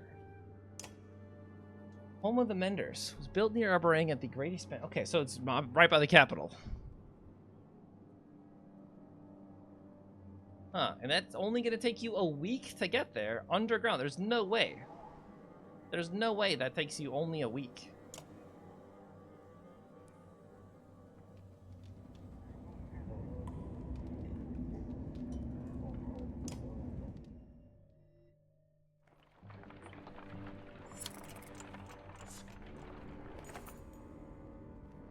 What's going on here? You hear Foka ask a group of ravens. They're standing around a whimpering man on his knees. He kept whining about being hungry, one of the fighters says. We found these little glowing berries for him, but suddenly he's not so hungry, the others chuckle. I'll just let Foka handle this. Get up, she tells the man who complies. You three, take some of the berries. You three will be the testers. The raven's eyes go wide. You're kidding, right? One asks. His response is Foka sweeping his leg with her spear. Eat. They put a few berries in their mouths. The fighters chew, their mouths glow with berry juice. Foka and the man she helped start laughing. The fighters look at each other and laugh. After a while, they show no sign of illness. They don't taste half bad either, says one raven. Others start collecting the berries to eat and squeeze, waving glowing hands in the dark. Others rub their smiling children in the juices in order to keep track of them. The shield maiden turns and gives you a cocky grin. You snort and move on. Grunt. Snort. Hello. Who the hell are you? Ditch. This man's sudden appearance makes you tense. I didn't mean to sneak up on you. It's something I do. I mean, something I've learned to do. Something that will get you killed if you do it to me again. Okay, yes, understood, but it does have its uses. Just allow me to fight alongside you in a fight. You won't regret it. You scoff and turn away from the man. I didn't even get to say no? Okay. In the light of torches, everyone is covered in soot and dirt. They smell bad, too. It comes as no surprise when the sound of running water excites the caravan. It has to be some underground river or something, a woman says, and all the villagers start moving that direction. Everyone stop. Scouts will check it out. Those around you stop, but others push onward. Soon you hear small popping noises, then screams. All you see is bobbing torches until the villagers run back to the path. It killed them, a man yells. You grab him by the shoulder, some kind of plant. Leaves made the noise like water, but it had thorns and grabbed them. They just died. Just listen. This is terrible, Zephyr says, taking the deaths personally. We should stick to the path as much as possible. Too much can go wrong down here. The faces of those passing you are frightened. That's what you get. The torches highlight the craggy black rocks and puddles on the path underfoot. They do little to keep everyone together. Sharp turns around boulders quickly block lines of sight. We've lost more people to that than those plants. We've lost a few families, Zephyr informs you. We need to stop and find them. You find them. I mean, she is pain. Yeah, well, let's say... No, we need to keep moving. You agree to help us reach Manahar safely, Zephyr says, but you shake your head. Just the cart. These people are your responsibility. Her disgust is visible, but she says no more.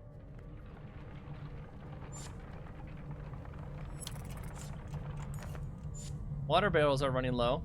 Holfi, your quartermaster reports. And I'll be damned if I start licking these slimy rocks for a drink. The shield maiden looks at you. If these people start getting desperate for water down here, I know. Send out some scouts. We'll camp here until they return. Some of your ravens and other members of the caravan group up and grab torches, rope, and water skins before heading off in different directions. Better catch some rest while you can, Focus says. Nothing to do until they get back anyway. Laying down, you focus on the sound of a small drip somewhere in the cave. It grows louder, like the beat of a drum, like thousands of feet marching behind you. You turn and everyone stops. You see the glowing eyes of your army looking at you in admiration. 100 members break formation to dig holes in the cavern floor and place stone bowls in the depressions. The bowls quickly fill with water and the first is offered to you. You slake your thirst before seeing your red-armed reflection in the pool. Red-armored reflection. You wake up with a shout and Foka joins you. What was it this time? I dreamt I was asunder. I led an army of dredge through here. They respected, like no one. No, they liked me. The shield maiden has no response. Some of the scouts return with some water. Others simply don't return.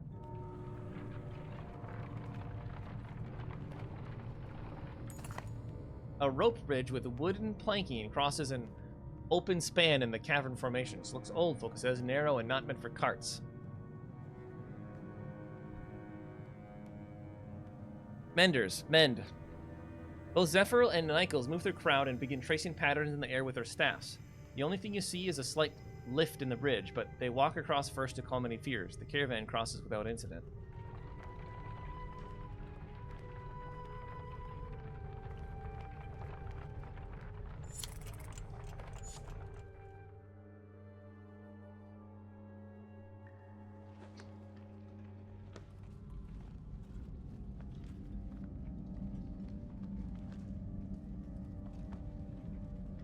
What's in the box?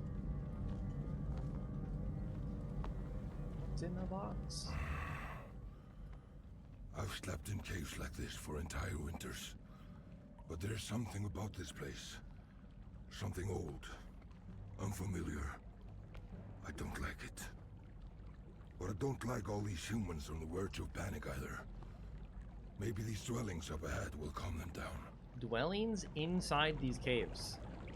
This is going to end very poorly.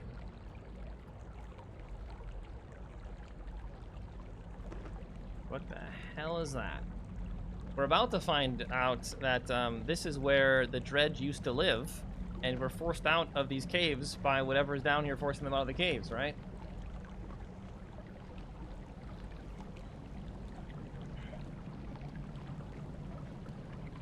What the hell is that?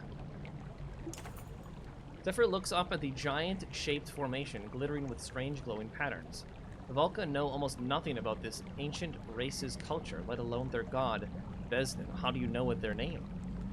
The name alone might be wrong, but we have a framework of letters based on repeated patterns found around here. She wanders around the glowing pools of the Godstone. If we are correct, Vesnin was not their only god, but he became one of the most powerful at the cost of everything dear to him. Of course, if what you hold dear is something like control, maybe there is a power in letting go. Gems of various size and shape are found embedded in the surrounding stones.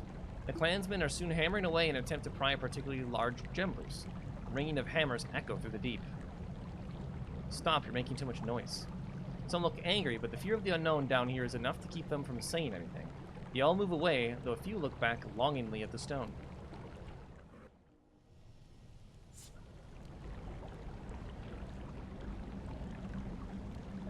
What is that? Oh, this is leave. Pools. Let's see. We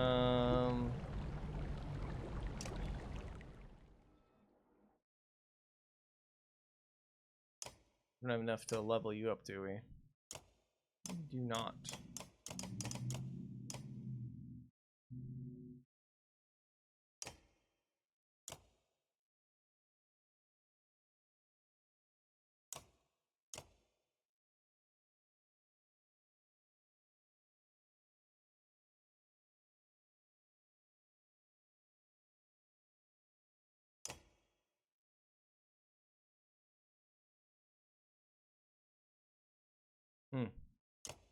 Interesting.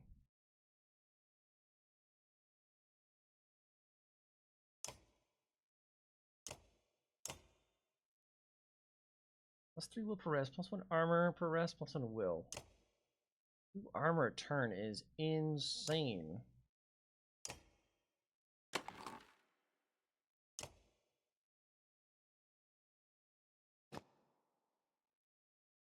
Oh, you're not level 6. Right. Right. -1 aggro.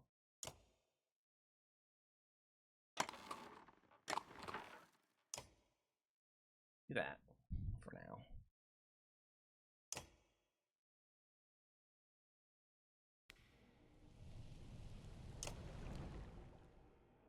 Oops, did I just hit the button? The spearman is standing alone, staring off into the depths of the cave. I feel like we skipped one accidentally. You take off down one of these tunnels, we're not going after you. Bach does not respond. He doesn't want to talk. I like him already. You know the worst part about it all? Never mind, I don't like him. Volka gives you a look before turning to Bach. Tell me the best part of it all first. The best part? It may all be over sooner than we think. You squint, not liking his words.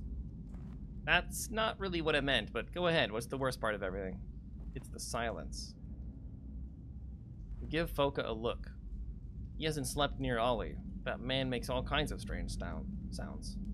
That's just noise. There's a silence from the loneliness. Foka inhales sharply. He's hit a sore spot. Maybe these tunnels and caves make it worse. There used to be days of talk. We used to laugh. You're talking about your effing spear again?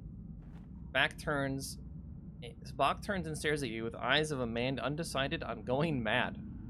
Laughlin helps where she can, but know that there was another. Now there's an endless hole shaped like her, and if I don't keep filling it with work or drink... He walks away without finishing his thought. This guy's crazy. Keep an eye on him. I'm the only one who gets to lose their mind and start killing, right? He's not crazy, he's alone. Whoever she was, he still thinks she was the greatest. I'm jealous of her. It would be nice to have someone feel that way about me. You shake your head, snort, and walk away. Effing humans.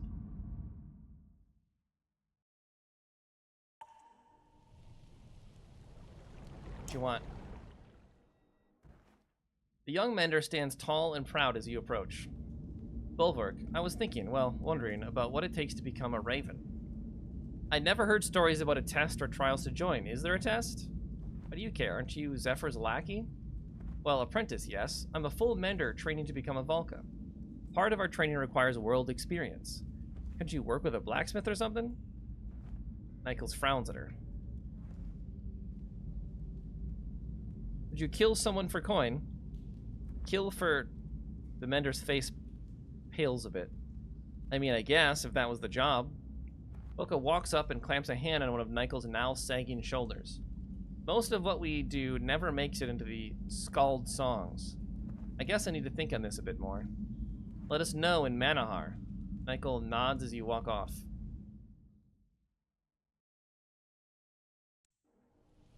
I mean, yeah. Know what you're getting into. Okay, what are these pools? This was a sacred sanctuary for those who built it, the Volca says, walking around the perfectly round, rippling pools, at least from what we have uncovered. The top pool was for reflecting on one's deeds, the middle to ask for strength from the world, and the bottom pool was for insight into one's future. I've never done anything but study their inscriptions.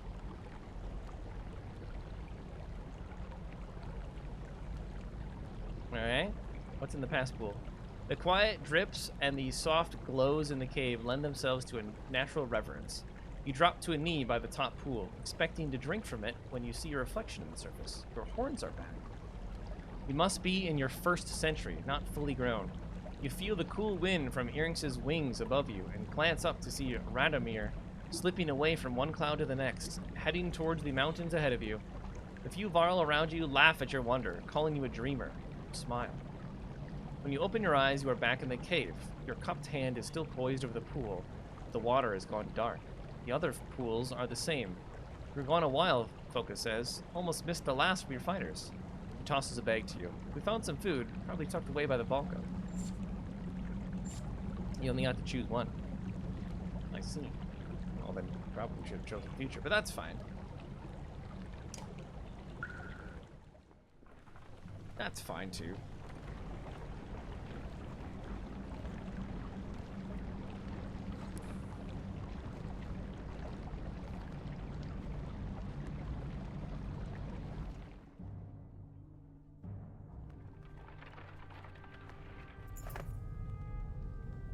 A scout rushes back to the caravan. There's gold!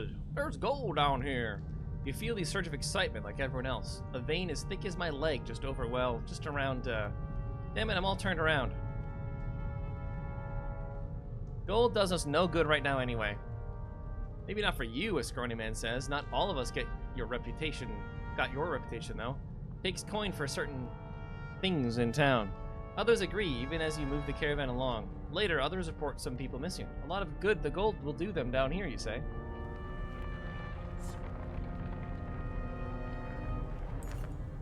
You stop, turn your head, and open your jaw slightly to increase your hearing. Does that work? What's that sound, you ask Foka? She only shrugs. It's quiet, you say. Like a beat or something. She listens for a moment and shrugs again. Maybe you're just not hearing. Maybe you're just not hearing. us cooped up in that tunnel anymore, she says, watching the entire caravan move toward the incredible bones ahead. Can you imagine the beast that left these behind? He turns to find you down on your knees, once again grasping your head.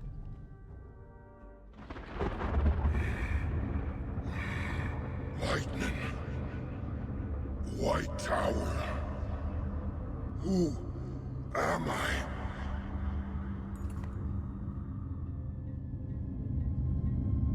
Wait a second. Are we seeing visions of Belor? On your damn feet, come on. You blink rapidly, but everything is dark. A purple glow casts its light on the skin of someone next to you. You growl and instantly have claw and fang in your hands. Have you lost your mind, Folka whispers? Quit acting like a fool and put your axes away. You try to catch your breath as you look around. It's that same depth-cursed dream, you say, the one with the tower. Clearer this time, but my hands. Zephyr approaches. Is everything okay? You look, your face snaps towards her. Everything's fine, Volka. She studies your face, then Folka's before saying, then we should keep moving. The air feels full of warning. You walk past her without a word. What was that orb thing? We're going crazy.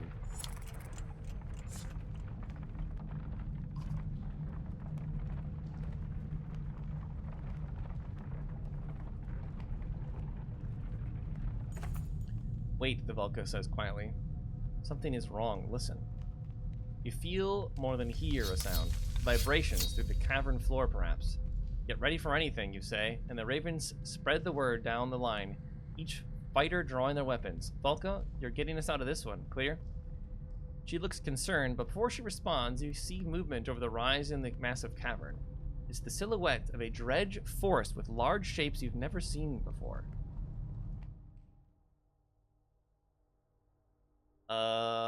Excuse me?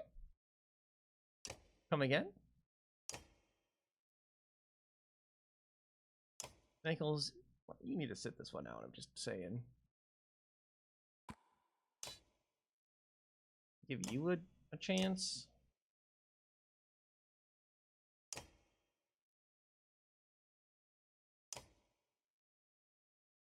Can we level you up? We can. Let's level you up.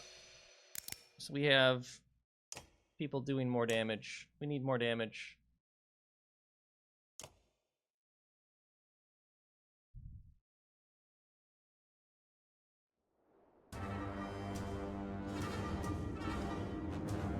We're dead.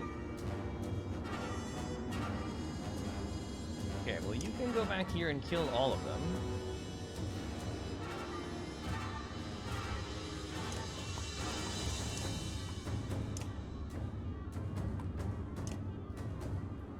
Two of you gotta take out these guys.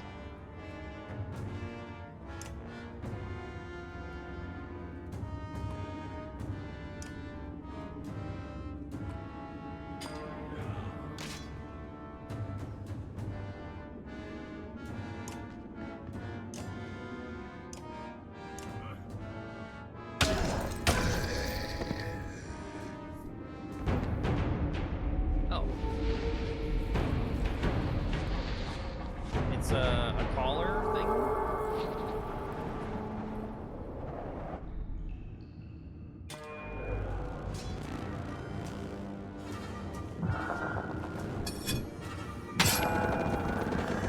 You revived him? Excuse me? She is the Sunder Eyeless and can raise the fallen. Excuse me? But they cannot be killed. I was told they cannot be killed. Alright, wait, whose turn is it? Our turn? I mean, you only have 5 health. I should go over here and kill this guy next.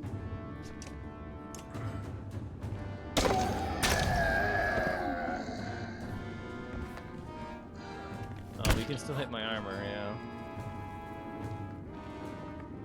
Oh, I did not see the big chasm here. You literally can do nothing, huh? Wow, that sucks. I did not see the chasm.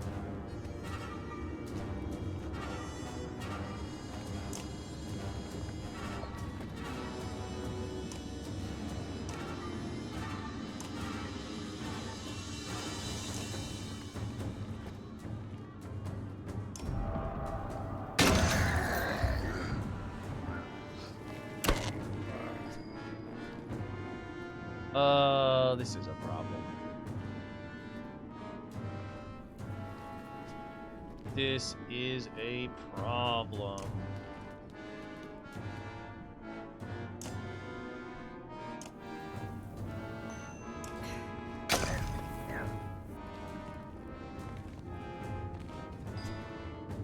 Okay, so what do you do? Become invisible next to an ally. Hidden attacks ignore part of the target's armor. Hidden attacks. So I become invisible, and then my next attack ignores a certain amount of armor.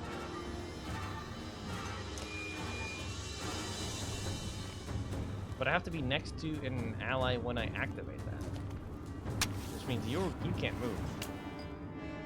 You cannot move that. Runes of power. What does that mean? We can make runes of power. Don't know what that means. Sounds great.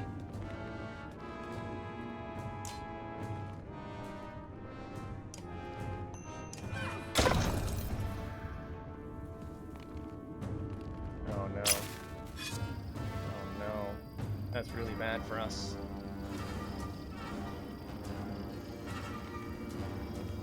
That's really bad for us. Okay, killing him brought you down. Oh my gosh.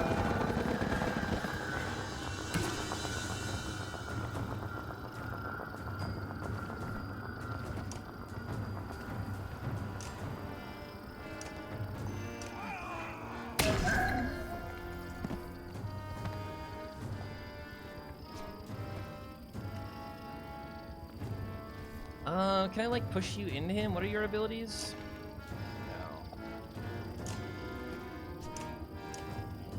Annoying, I can't get to you.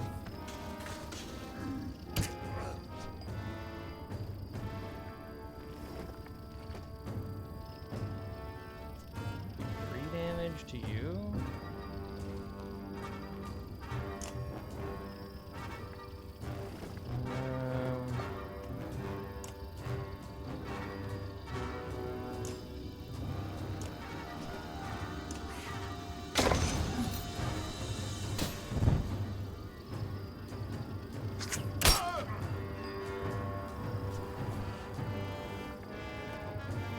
Okay. Oh, you get to find out what this does. You summon someone? That guy back there? Is that what happened? I don't know what this means.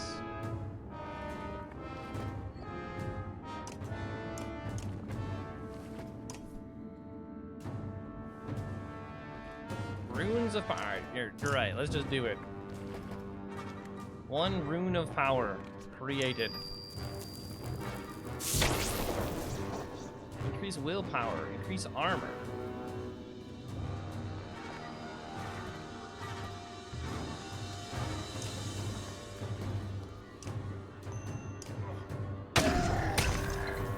You didn't attack the same target.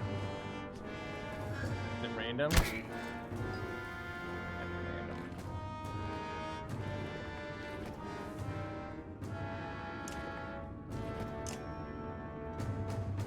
Adjacent enemies. They're not adjacent to each other, so I don't want to do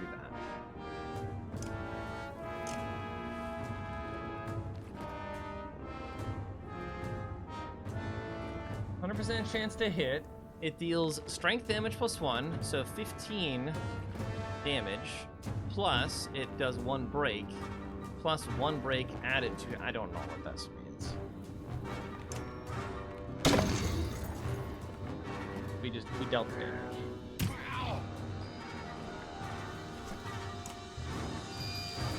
We collected the rune, it looks like.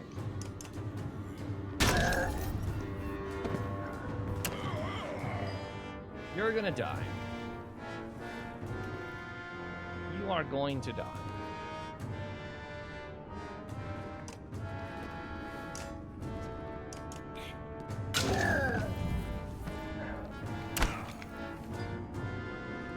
Can we do anything to save?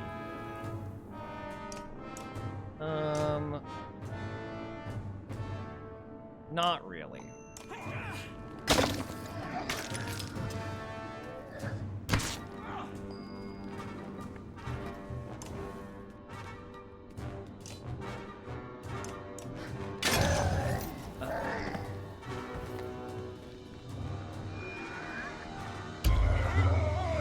What? Bro just like one-shot me. Serious?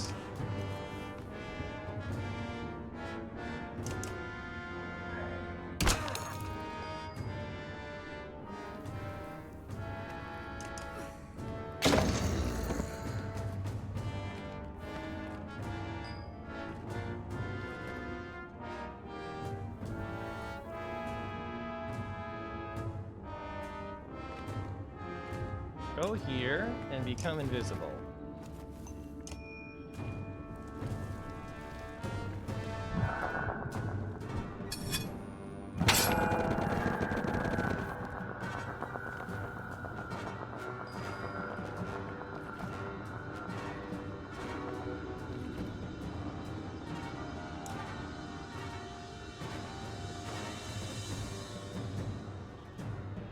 You have 7. I mean, you can't do anything. Go here. Hit you. Get your armor.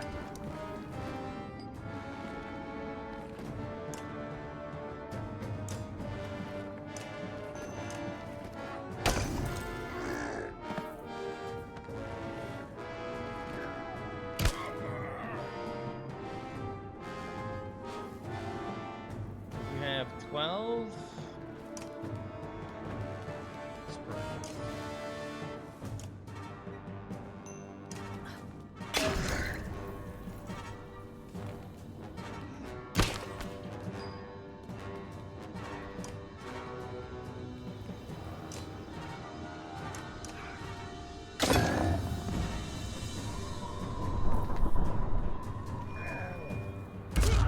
God, that's fucked, man.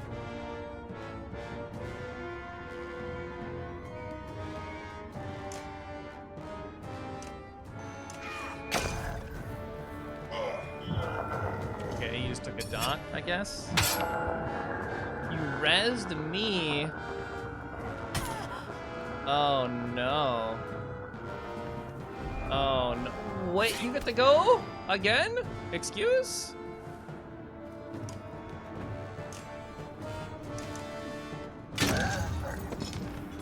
We have to fight our own guy as he's destroying us?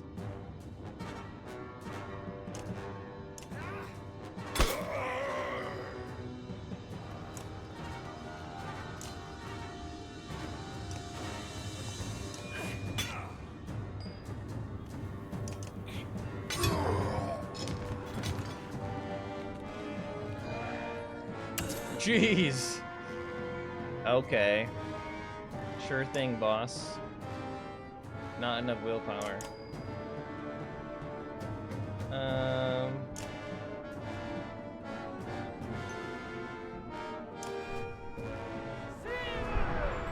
Make some protection. You're gonna res that guy.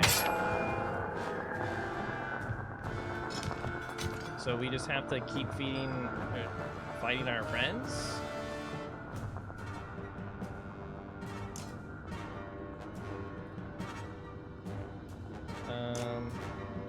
Why?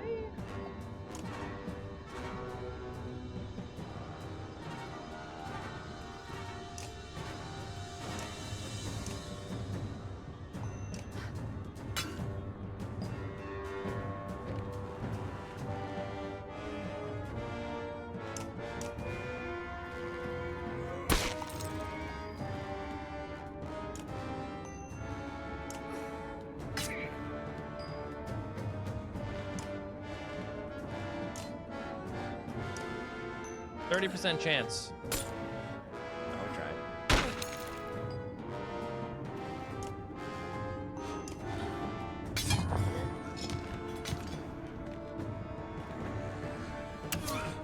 Okay, I mean, you kill us all, right?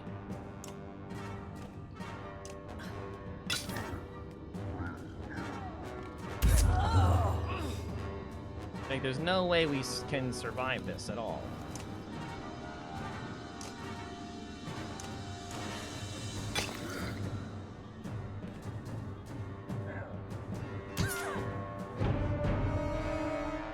The darkness of the cave consumes you just before you die. You feel the sunder eyeless tear into your body, something, something.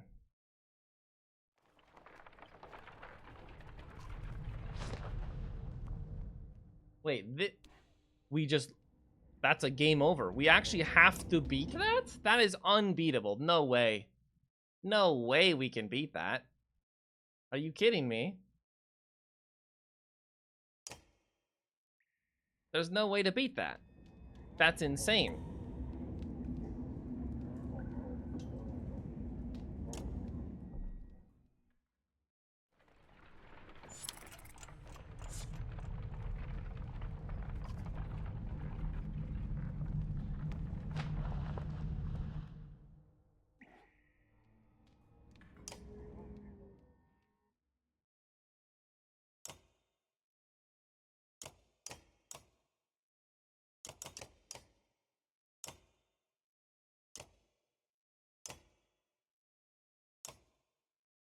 That's actually insane. I don't know what to do. If we have to beat this boss...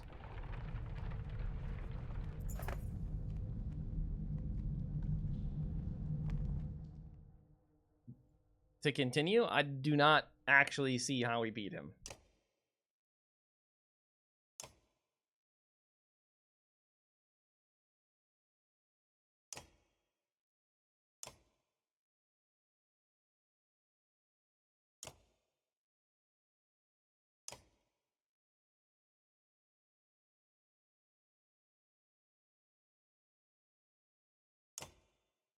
We have to bring you've got 14 strength.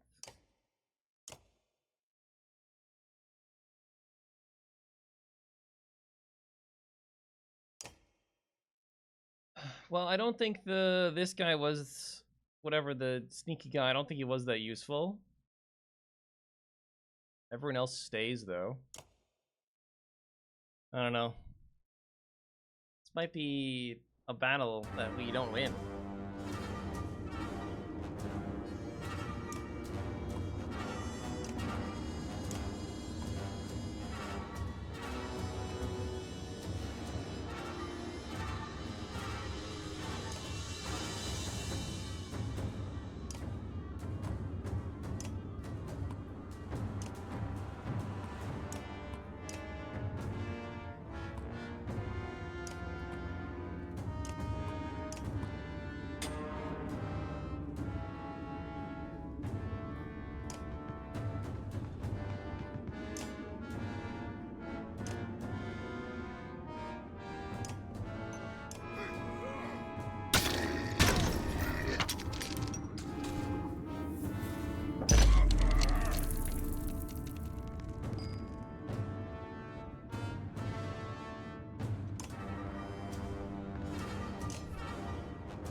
Should we, like, break their armor so when they revive, they don't have any armor? Because they always come back with half strength, but full armor, it looks like.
kill this guy.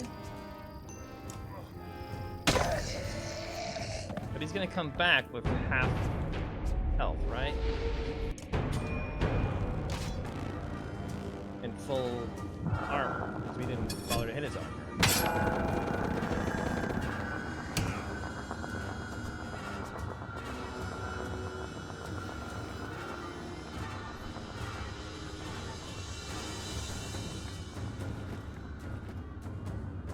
So like,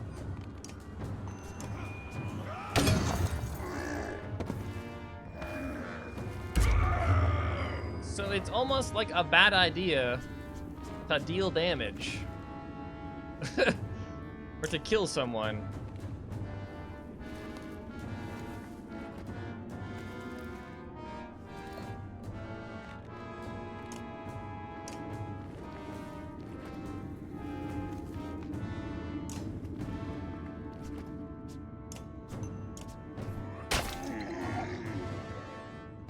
Because you're just gonna get smacked for 1,000,000,000.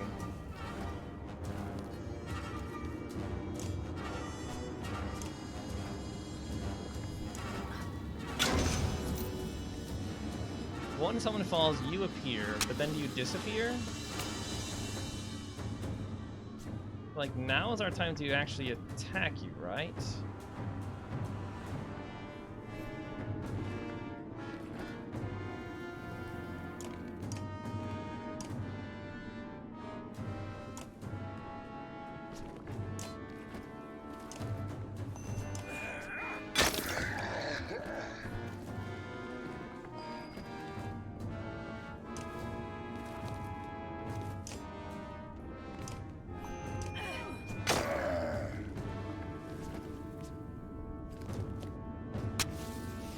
So we kill someone, and then what?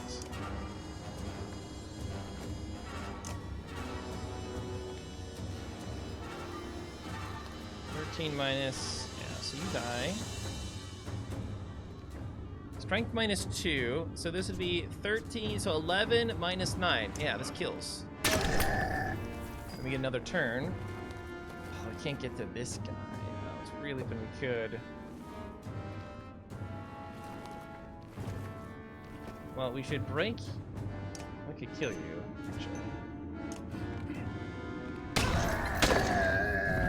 Gives you more corpses to revive, but there's only so many corpses you can revive, it seems like. Bringing you over here. Everyone on... Oh, everyone onto you.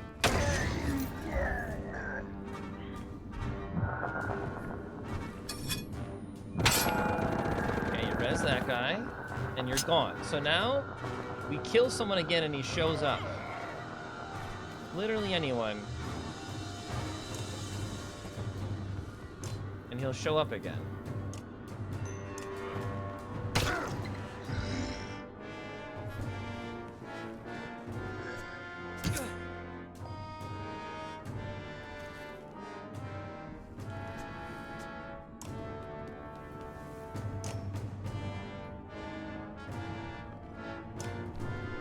Let's just get protected.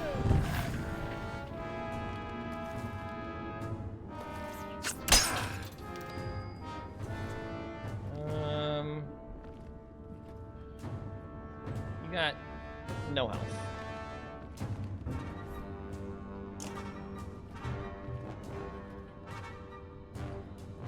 Let's move you first.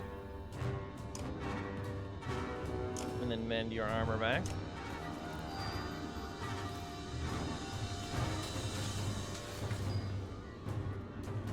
Okay. Mend your armor back, or we could kill someone.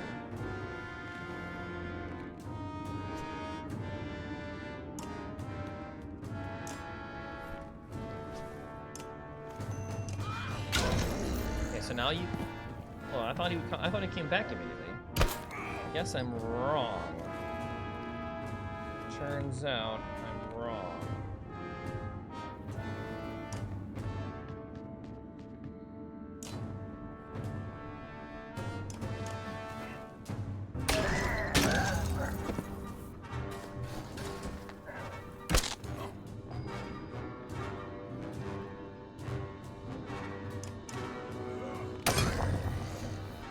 Okay, you're back.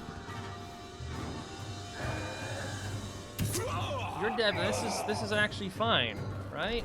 Well, you're really far away. Too far away to help anybody.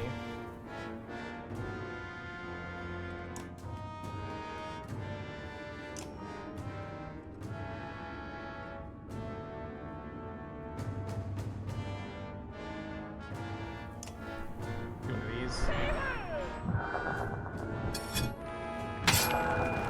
Okay.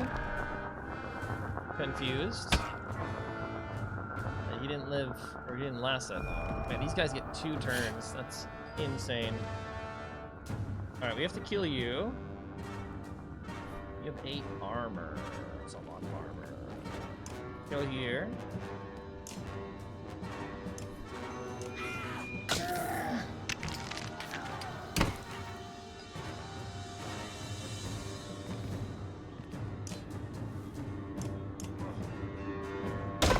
Okay, does the guy show up? No, we gotta kill our ally. I don't know if I think he's like perma-dead then. That's what it seemed like, at least.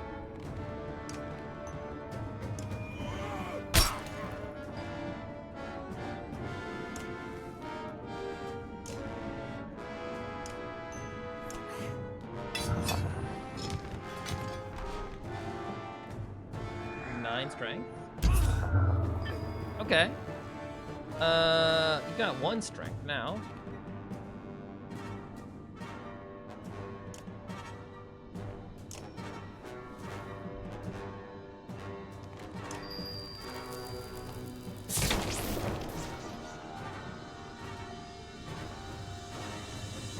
Priest? Whatever. I think we can just kill this guy now, yeah?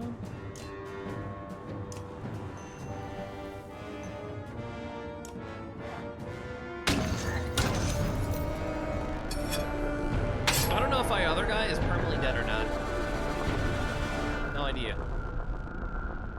This...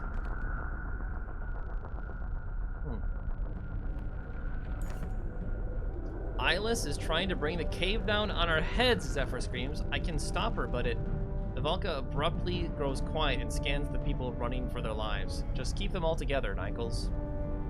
Here, Valka Zephyr, the young mender says, helping an older woman to her feet nearby. Zephyr grabs Nikels and whispers to him. The young mender's eyes go wide, but he nods solemnly, like she sacrificed herself. He turns to you and says, I'm sorry if I was a nuisance. A large rock falls nearby and stumbles away, back towards Eyeless. Nikels begins tracing a pattern in the air. You yell for everyone to keep moving, tossing those who stop to turn around. When you look back, Zephyr is standing behind Nikels, tracing an alternate pattern. The young man glows for only a moment, hair flapping as if a giant gust is blowing past him, then he crumbles. Eyeless grows quiet in the distance. You watch the form of the Sunder shake and struggle to maintain its form. Then it fades, like snow blowing over a hilltop. A few more rocks tumble down, and you grab the sagging Valka before she is crushed. Once you've met up with everyone else, you tally the numbers. The losses are not as bad as they could have been. I doubt that ended her, Zephyr says, and there are many passages here which Eyeless knows all too well. She's been tracking us. We need to leave these caves immediately. You pause and say, what you did with that Mender boy, Zephyr turns her head. We can discuss Nikel's sacrifice another time. We must move. You give the command and no one hesitates to obey.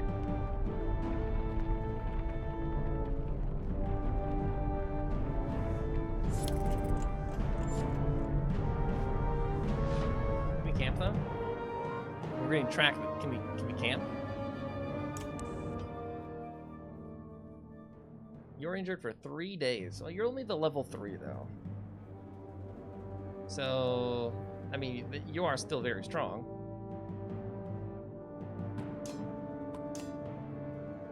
But I thought we needed to rest. I don't think we need to rest then. I don't think we need to rest. Let's level you up though.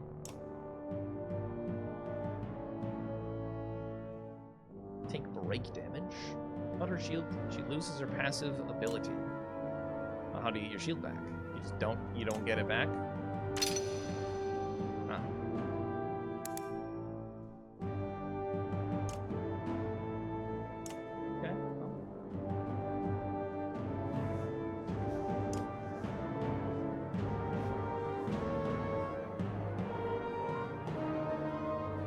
leave this to you.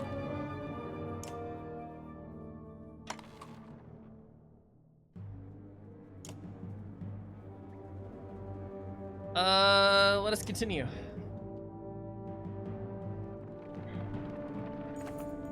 Sorrow and uncertainty swirl across the Vulca's face until she finally stands still. What, you ask? Things have changed down here, she says. Rocks have shifted, rifts have opened. I doubt Eyeless did all of this, but regardless, I'm not entirely sure which path to take. Just follow your nose.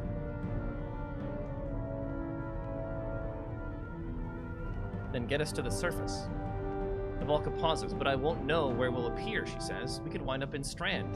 You level for a look and say, it's better than being lost down here. Bulwark, all around us, Volca shouts. You peer into the darkness and see something approaching which resembles a dredge, a morbidly warped dredge. A woman runs to grab her child, and the thing leaves both of them with a strange weapon. The bodies blacken and twist upon the ground. Don't fall to these effin' beasts, you shout, charging into the enemy. Just immediately into battle again. All right, do we bring Bercy with, I guess? He still has 14 strength. That's pretty good. Pretty good still. I don't think we bother spending points on you, do we? Let's do it anyway. Breeze. Commander grants one or more allies the speed of the north wind, allowing them to move to any unoccupied tile on the battlefield. Any of them. Okay. Yeah, any is good. I like any.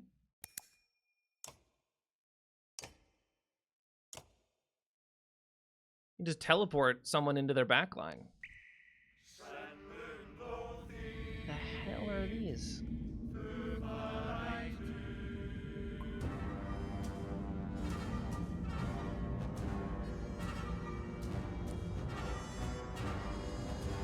Oh, cool. It's bugged again. So apparently this happens due to, or maybe it's because we're surrounded. This happens to like certain cutscenes, which is neat.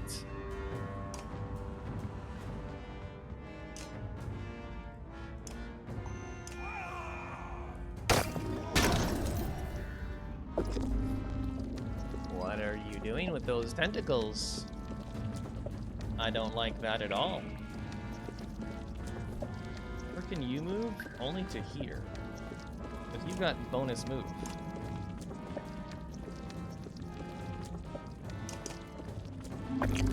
Oh no. More tentacles are happening.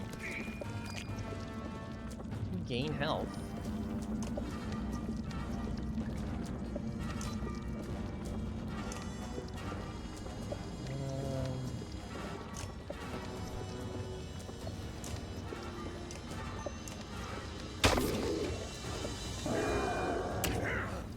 Ow.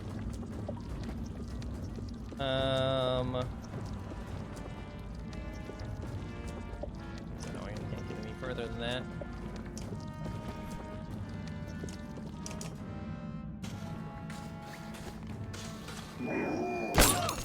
Oh, that hurts a lot.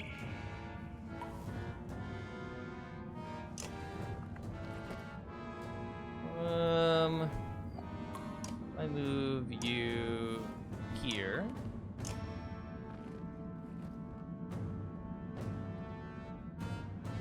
It's a crit chance, but we would only hit armor, right?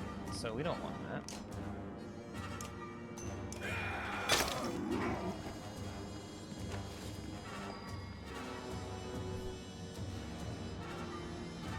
If we move, we could make you useless if we move you here. So let's do that. Make an ally go somewhere. Well, we could just move you here. It doesn't work, apparently.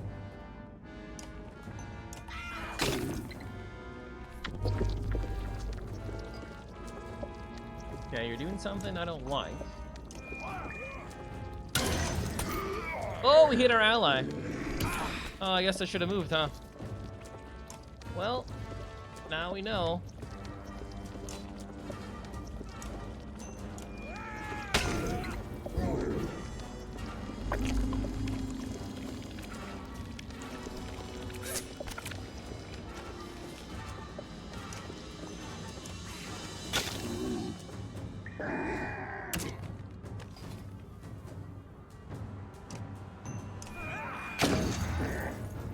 These guys only have 2 strength left. Oh, that hurts.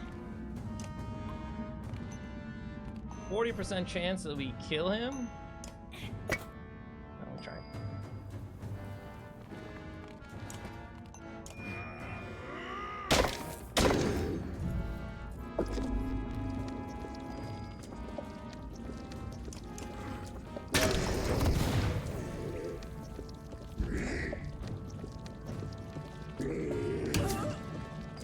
Oh my gosh, that hit really hard.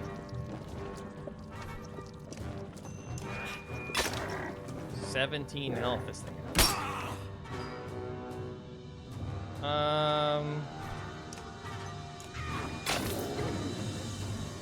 It's 17 strength.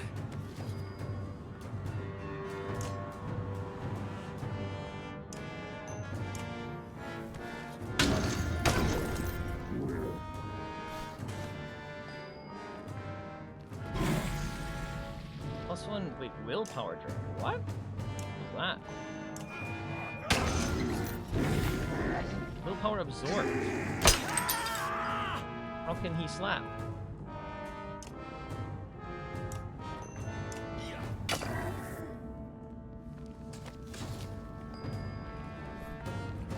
Two strength only?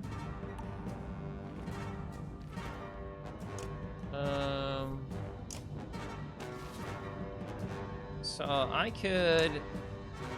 What's the range of this? If I moved here, 3 diagonal, 1, 2, 3. In theory, I think I can reach you.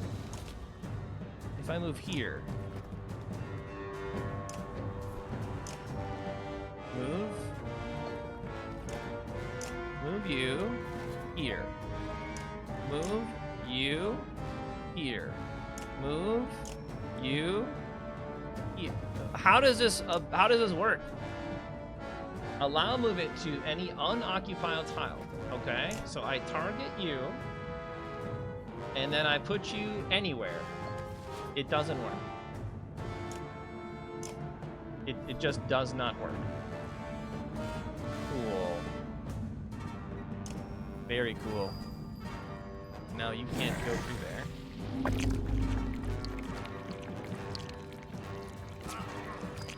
Healed. No willpower left, so you can't run at him.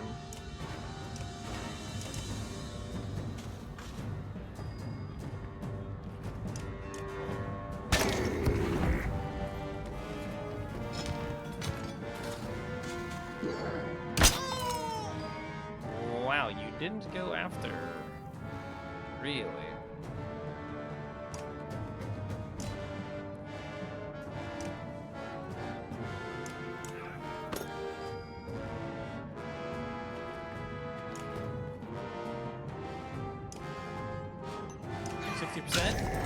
Nice.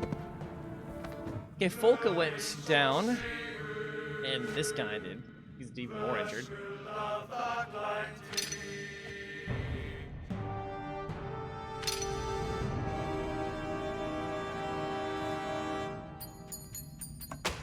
Five. Screw your game.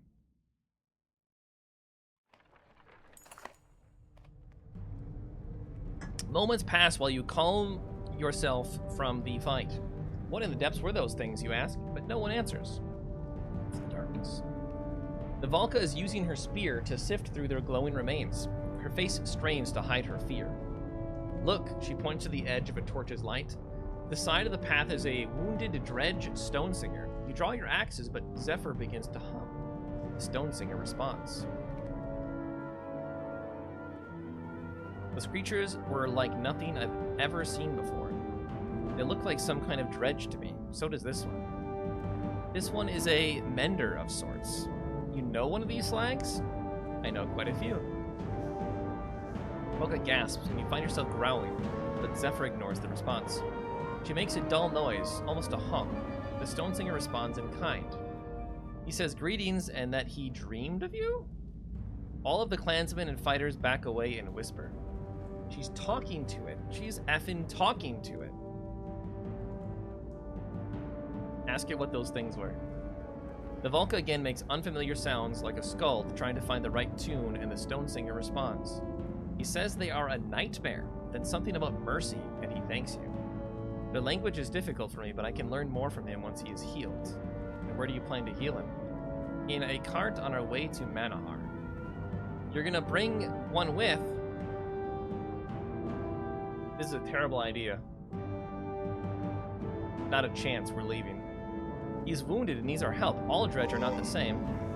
We've killed plenty, why help this one? He is not attacking. He could have valuable information. He is in pain. The list goes on. Boka pulls you aside and whispers. He might be trying to get close to the cart, trying to free Sunder at the first chance. The Ravens are already questioning what they've signed up for without a dredge among us. You watch the Volca hum back and forth with the Stone Singer for a moment before noticing the Ravens shaking their heads. If you take that thing with us, we'll lose Ravens and Clansmen as soon as we clear this cave. You know this. So, me as the gamer definitely wants to learn more and bring it with, but me as the role player wants to be like, no, we're leaving.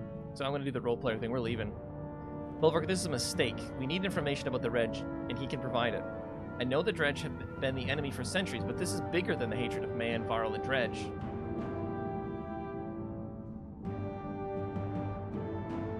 The game is saying you have to bring him. Fine. Never makes more noises and the Dredge relaxes. She lifts him to a cart and he hums something before going quiet. The language is still strange to me, but I believe he meant the tunnel ahead on the right will lead us outside. I think with her being so insistent, that was enough of a reason, roleplay-wise, to be like, fine, have your way.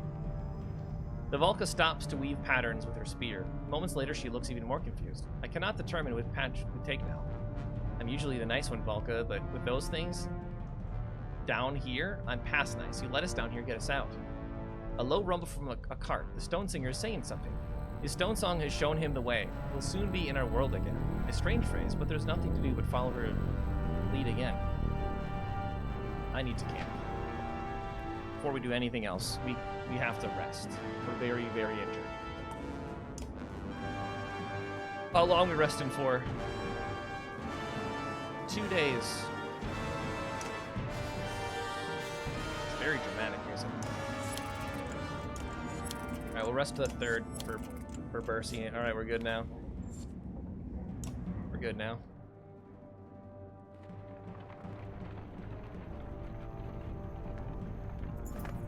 The smell of fresh air alerts the entire cavern to the cave exit ahead. You went too far in bringing that thing with us, Bulwark, a Raven shouts. We kill Dredge when we see them, not nurse them back to health. We're done with your bloody company. A good number of fighters and even clansmen from Bindle run for the exit without looking back. Boka says nothing, but her silence says everything. Everyone continues moving forward. It's less... Oh, they took supplies with them. I was about to say, oh, less supplies. Or people to feed. Everyone continues to move forward, the fear of the warped, twisted creatures fresh on their mind. You notice something strange about the light coming from the exit. It is not pure daylight. The sun is failing. Keep going, the Velka shouts to everyone, then looks at you. Who knows what to expect north of the Wormscale Mountains now? North of the Wormscale Mountains. Freaking what?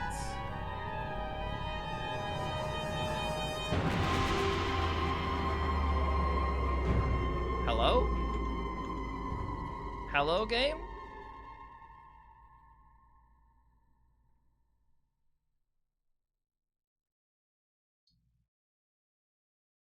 Cool. Fun game we have here.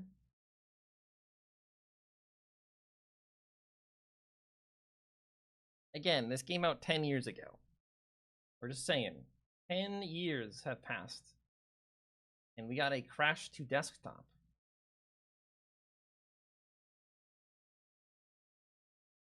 That's not a good sign. Now, where is it going to load us?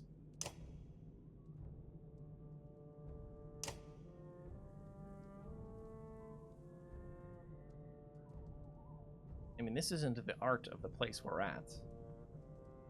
That's very strange.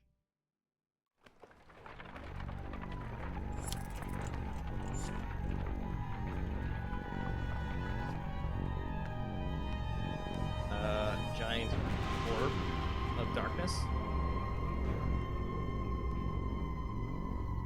To the reason the sun was up to stop that thing.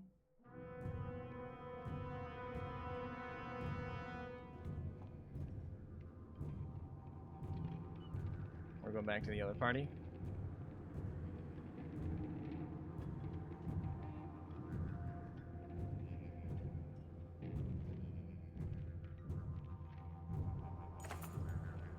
It looks like everyone's almost ready to move out, Ivor says, walking your way. We're about as patched up as we can expect to be out here. If you have any other business to handle before we leave, now's the time.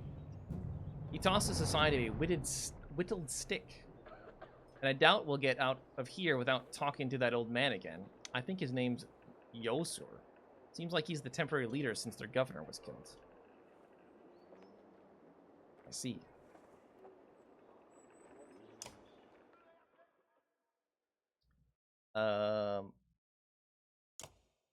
Anyone got any points to spend? You do. You sure do.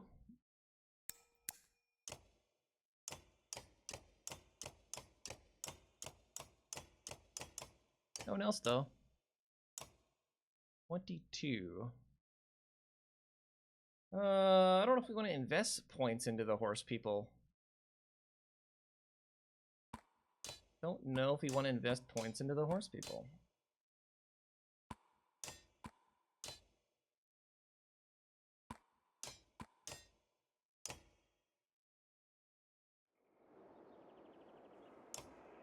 Who you be? So that's it? You're just going to leave us to fend for ourselves? Yeah. You know we're heading to Arboring. I've been very clear about that. But what if those dredge return? Or those flea-ridden horseborn? And we already saved you once. I'm not sure about the horseborn. We can count on more dredge. But why? Why are they after Lundar? They're running from something, same as us. But you're running from them. What are they running from? That's what we'd all like to know. Yoster's eyes dart around for a moment. Does that mean you'll take us with you? Think about what he's asking. All of you? How many are there? Well, let me think.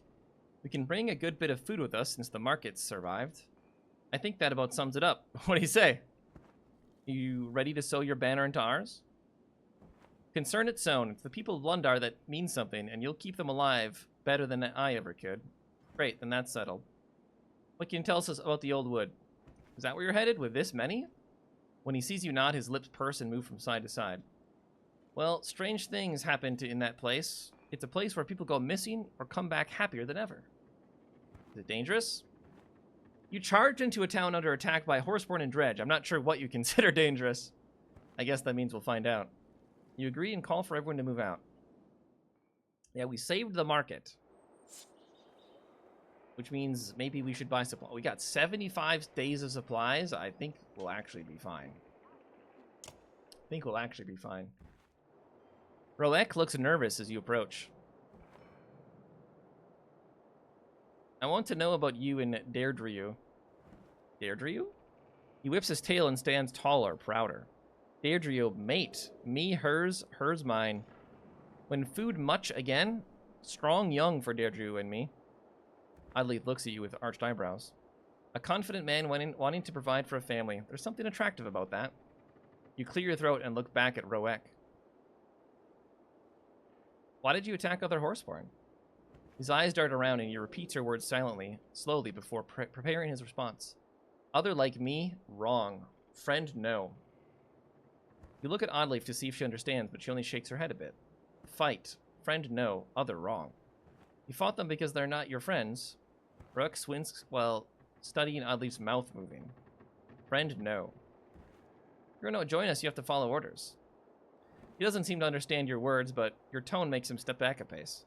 You're not in trouble, but we are a herd. Rook is our leader. Oddleaf points to you and speaks slowly. You follow orders from leader, you follow orders from leader. We follow orders from leader, you follow orders from leader.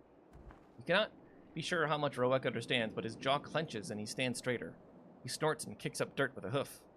He doesn't seem to like that, does he? No, but he'll learn to appreciate it. Sure. You choose your words carefully. Remember to talk slowly. I'm glad I had a chance to talk to you. Roek simply stares at you. Everyone feels awkward at the inability to communicate, so you smile at him. Thank you.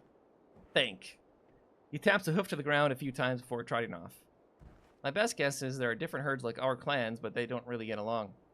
Maybe this herd attacking Lundar was just a particular enemy. Maybe.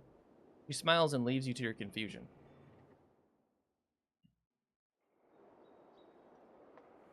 Even though we don't need food, is there anything else we could buy here? +2 armor. +2 strength. -2 aggro. I like how that's a thing that just isn't explained ever. Like, aggro, as a mechanic, I understand from other games, but in this game, it was literally never brought up ever, but there are things that affect it. +2 break talents, +2 ranged at distance, +2 armor. Okay, +3 will per rest. I mean, this seems good for Oddleaf. +2 ranged? What do you have right now?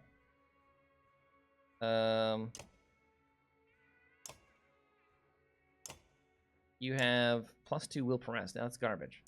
Let's get you this other item instead. Requires level 7. I think we get it regardless, because it is very strong. Plus, I'm also curious if instead we give this to Rook, who can't use it.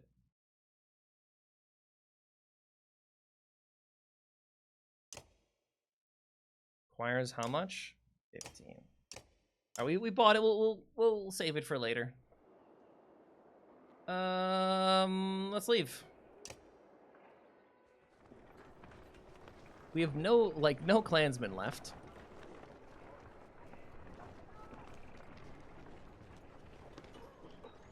I wonder if the sprites are dynamic based on the makeup of your crew or whatever, or if it's always the same. Okay, is the game gonna break if we choose the map again?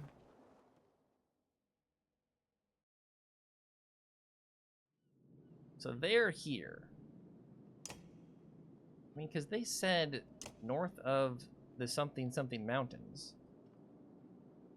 But, like, there ain't no mountains around where they are. Yeah, up here. Where are you? Where are we going? Are we going through the old wood, or are we going here? I mean, why wouldn't we just go north? And why are we going through the woods? It doesn't make any sense. Scouts report subtle movements around you. We're being followed. Studied, maybe, she says. Can't tell how many. It's like they disappear if you look directly at them. Let me know when you actually see something. The scout snorts at your tone, but realizes she doesn't have much with which to argue. She wanders back into the countryside to keep watch. And we can't really afford fighters. We only have 5.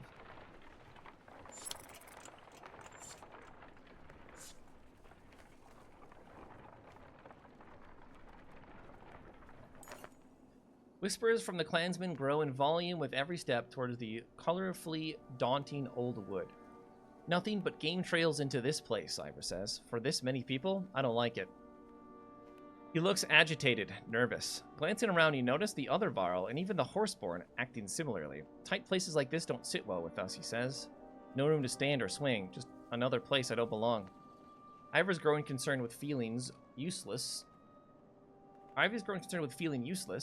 is somewhat puzzling, but you keep it to yourself. For all its majesty and storied past filled with legendary hunts, the dense foliage and spore-filled air of the old wood feels eerie.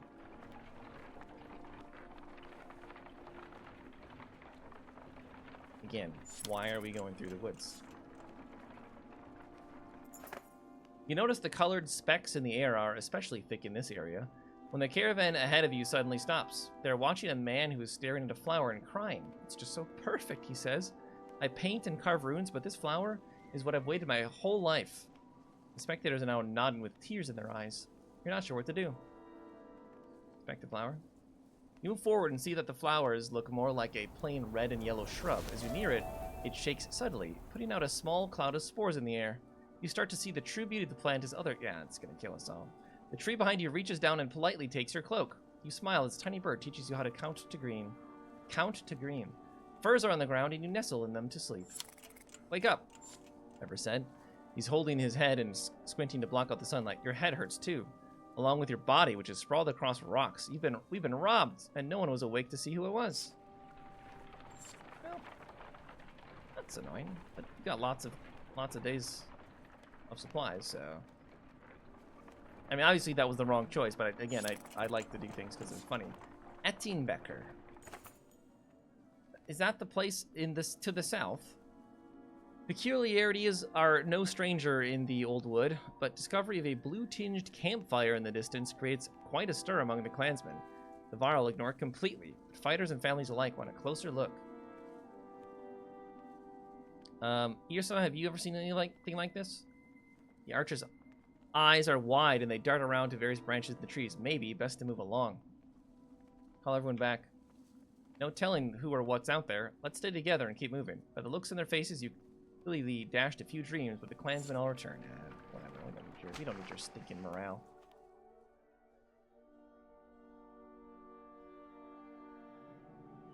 Yeah, we're just... I don't understand. If this dot is the city and this dot's that city, I mean, maybe it's supposed to be way in here, but like, why go through the woods when you could just go around?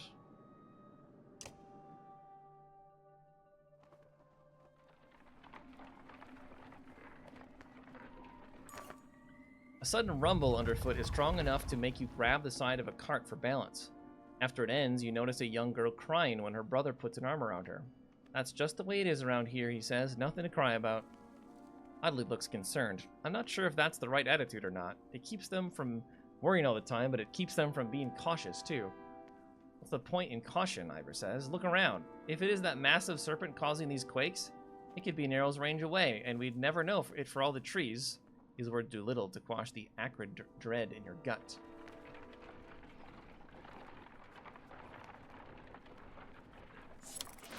Yeah, let's make camp so we can rest one day. Just to get our morale back. Or maybe we can do it twice. We can rest. This is fine.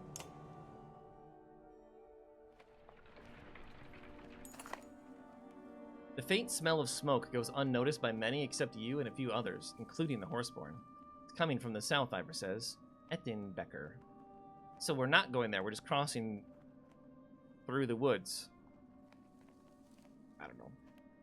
It'll take us some time to get there. Roek and Deirdre are unleashing strings of angry sounds and pointing to hoof prints leading south through the woods.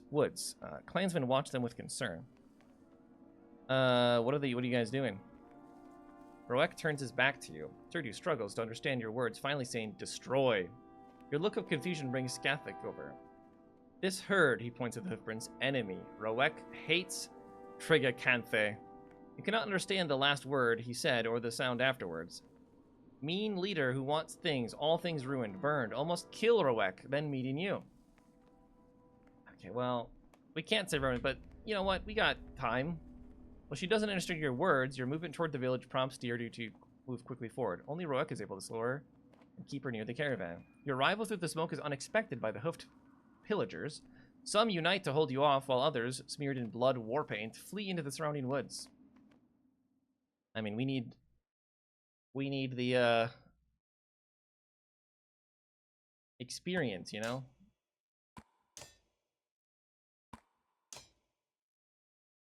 We need you as well. One of you are the ranged one?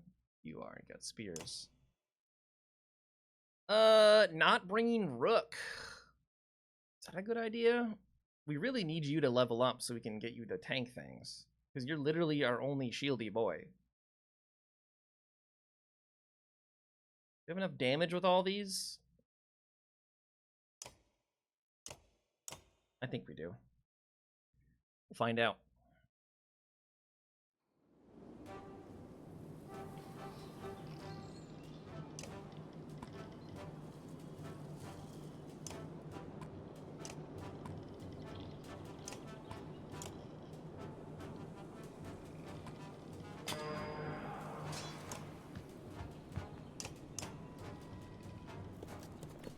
Oh, you a big boy. You a real big boy.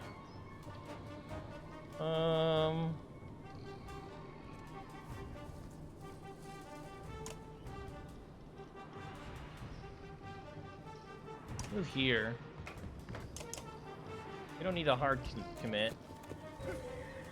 Okay, well, maybe we should have stayed one back then, right?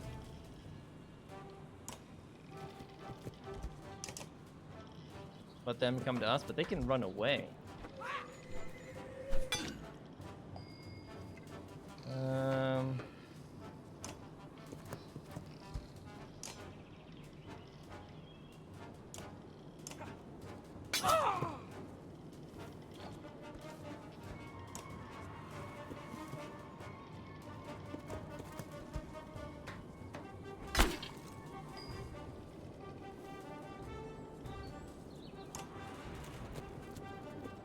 Chilling.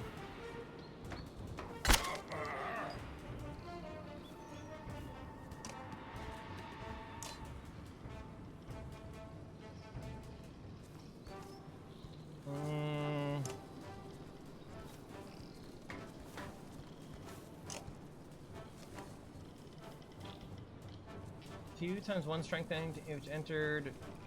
We still can only trap one tile at a time.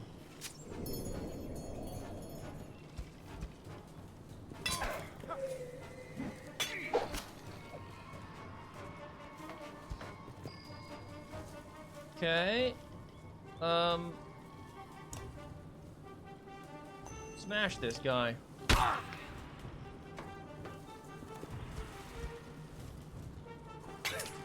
Oh, rude. Oh, you got skips. Okay, this is gonna be a problem.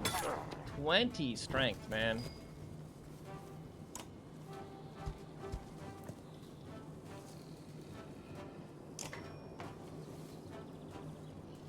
Target is concussed.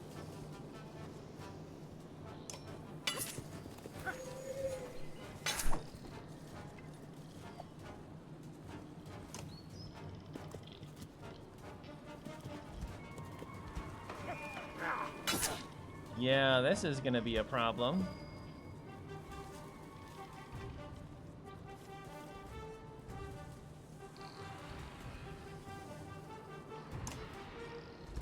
This is gonna be a problem.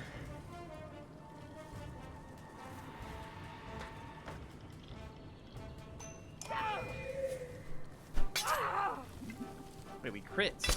Oh, wait, that's a dot. Wait, we shouldn't have done that.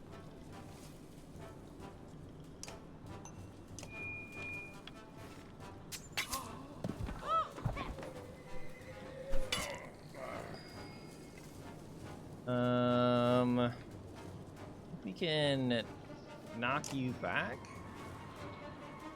No. Pushes enemies or punish them. We don't.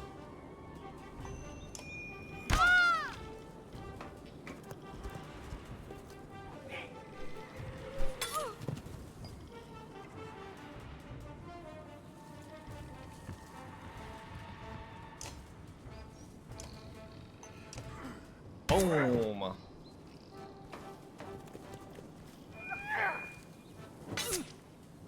Odd leaves down.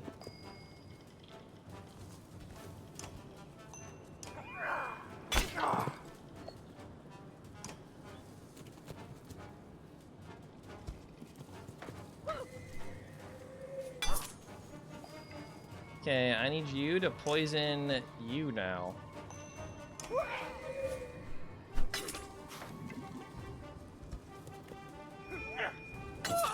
You did. Worth. So you're gonna die.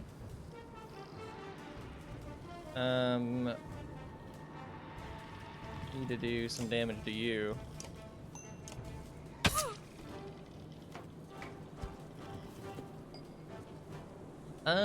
I can Tempest. Wait, that hit you, but not. Oh, that's not what I wanted to do.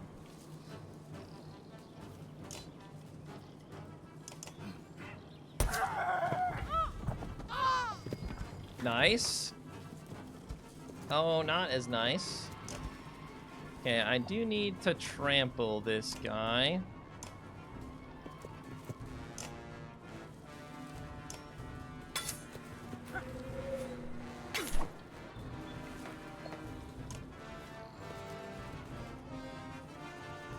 not want any more of these guys to show up.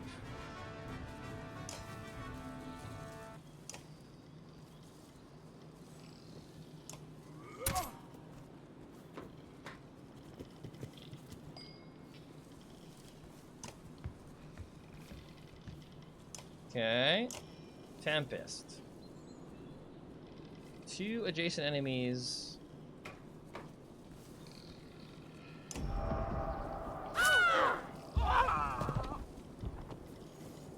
Nice. Gold bridle. 2 injured, including Oddleaf, which is only level 10. Okay.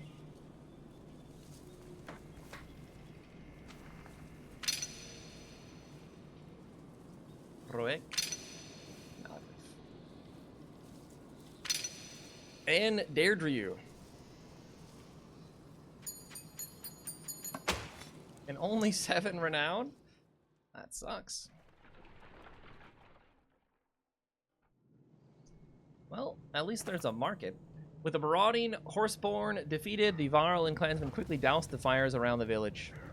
We can never repay you, the villager states, but we will spread word of what you did here today across the woods and the hills. Thank you.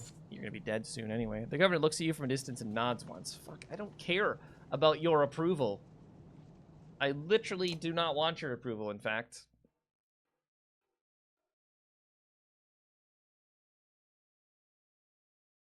Wait, you have the item?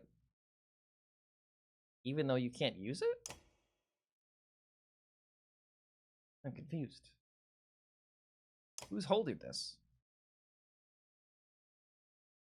'Cause that doesn't match any of their portraits.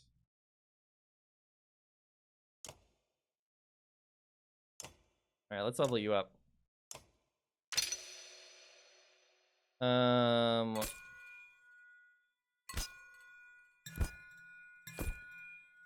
Crit chance? Yeah, we just want this.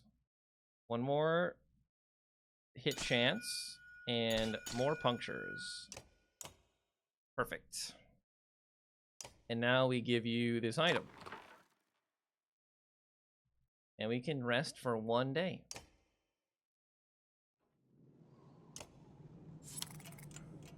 And anything in the market with our 8 supplies. I don't think we need to buy anything else. I think we're good here. I think we're good here now.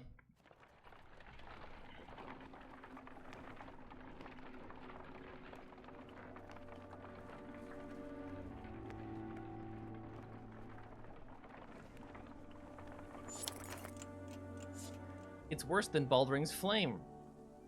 A frightened Varl shouts. The trail ahead of you smolders with a line of blue flames like the ones you saw in the woods. The fire is moving toward you, down the center of the trail. You wipe at your eyes, but not sure what to make of what you're seeing. Hakon curses the old wood and fire, and looks to you, panic in his normally calm eyes. The blue flame is creeping towards the caravan quickly, dividing the path. Which way do we go? The left is always right. Everyone go left. The caravan follows your lead and moves left as the flame creeps past. You begin hearing screams. You look down the line of your people and see random men, women, and Varl shrieking in terror. Suddenly, the blue flames are gone, and though everyone grows quiet, the ones previously screaming run away in various directions. Others call to them, but they disappear into the old wood for good. Alright, well, we have 0 fighters left. So you could have gone left or right. I wonder if it actually made a difference.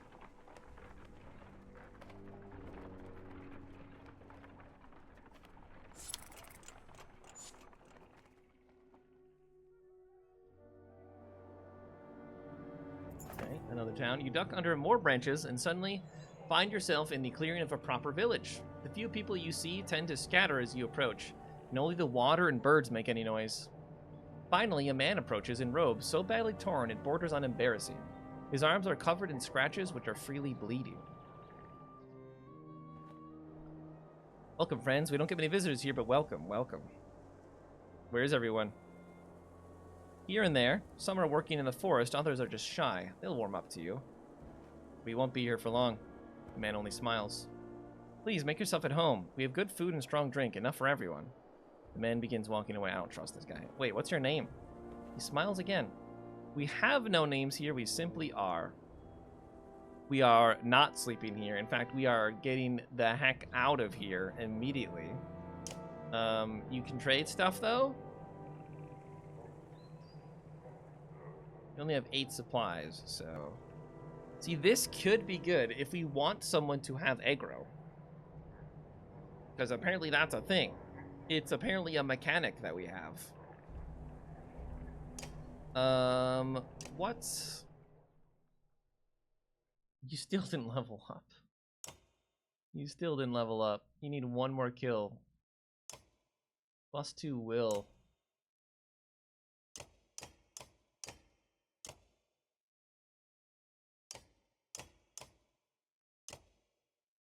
I don't know, man. I think we just move on. We definitely do not stay here.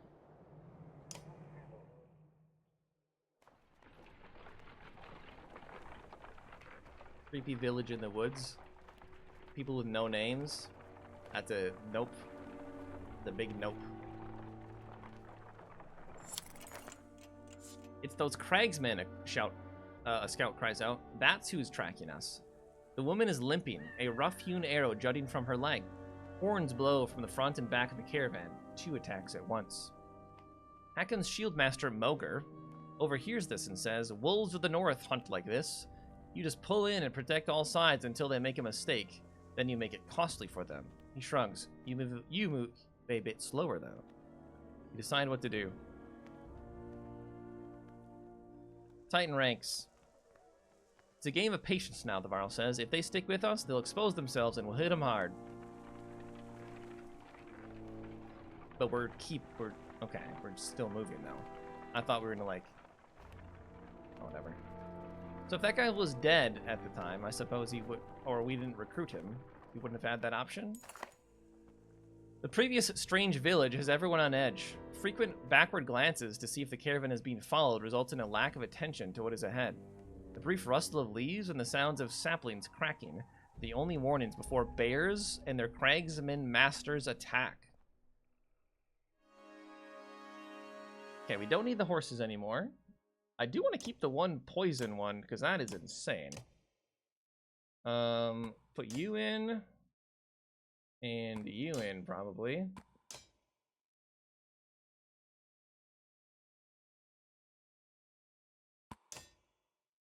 Something like this. Something like this.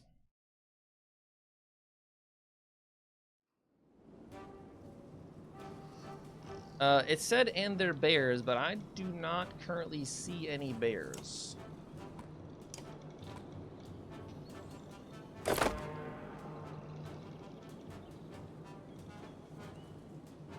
Guys are all ranged. Not all of them are. Most of you are, though. Move in.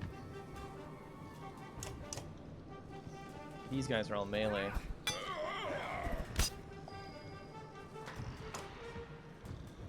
We got 15 armor. 15 armor.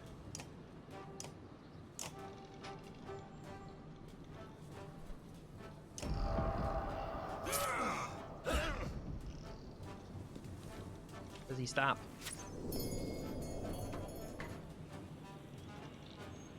All right, in we go. Just kill you straight up.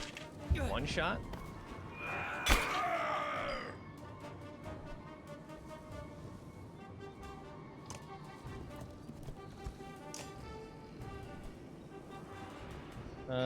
Do we bother to poison people?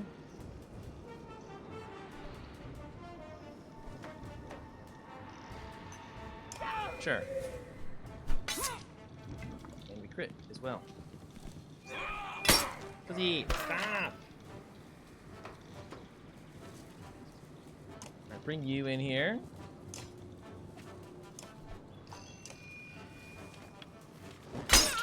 Break your armor.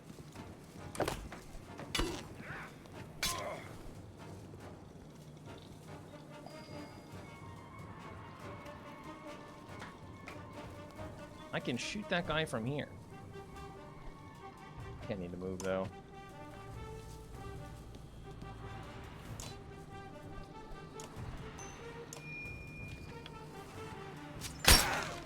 Yeah, that guy's dead next turn.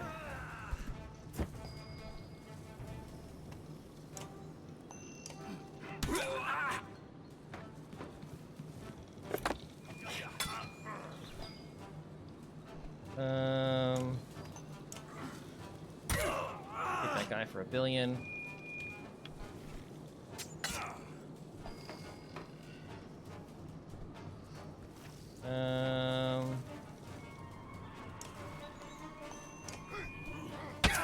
That guy for $1 billion.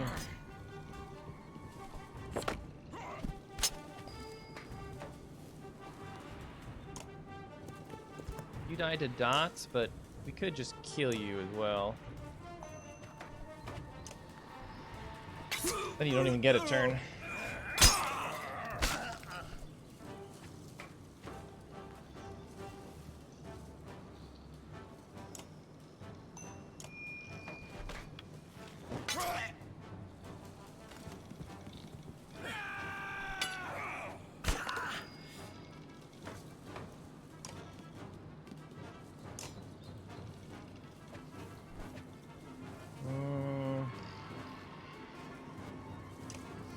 Kill this guy. Lucky shot. Okay, I need you to kill somebody, but you can't. That's annoying.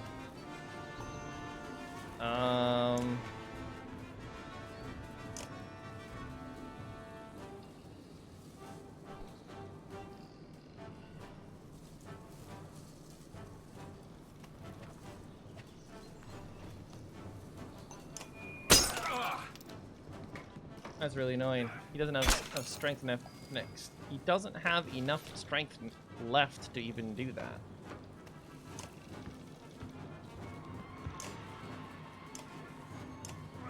So he's not going to get a last hit, which is, you know, like and he's down, and that's like the only way to get experience, which is, again, I think a very flawed part of the game. But you know, what do I know?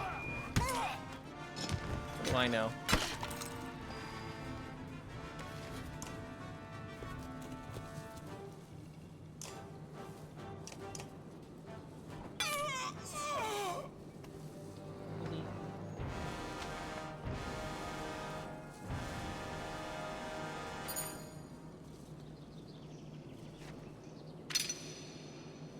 Mogre's injured. I think we just stop bringing him. I mean, he does have a really big shield, right? That's all he got going for him, though. He doesn't even have enough strength, really, to live for that long. A wounded cragsman pushes himself back against the base of a tree, looking like a cornered beast as you approach. We was just trying to feed ourselves, he said. Bogs are all cracked and drained. Man can't find a new place to live without. He lunges for you with a crude blade, but oddly pierces it with an arrow, and Ivor finishes him with a quick swing of his axe. You thank them, and everyone moves on. Just trying to distract me? Geirröðr's Godstone is in the shadows ahead. His guidance would be a welcome gift.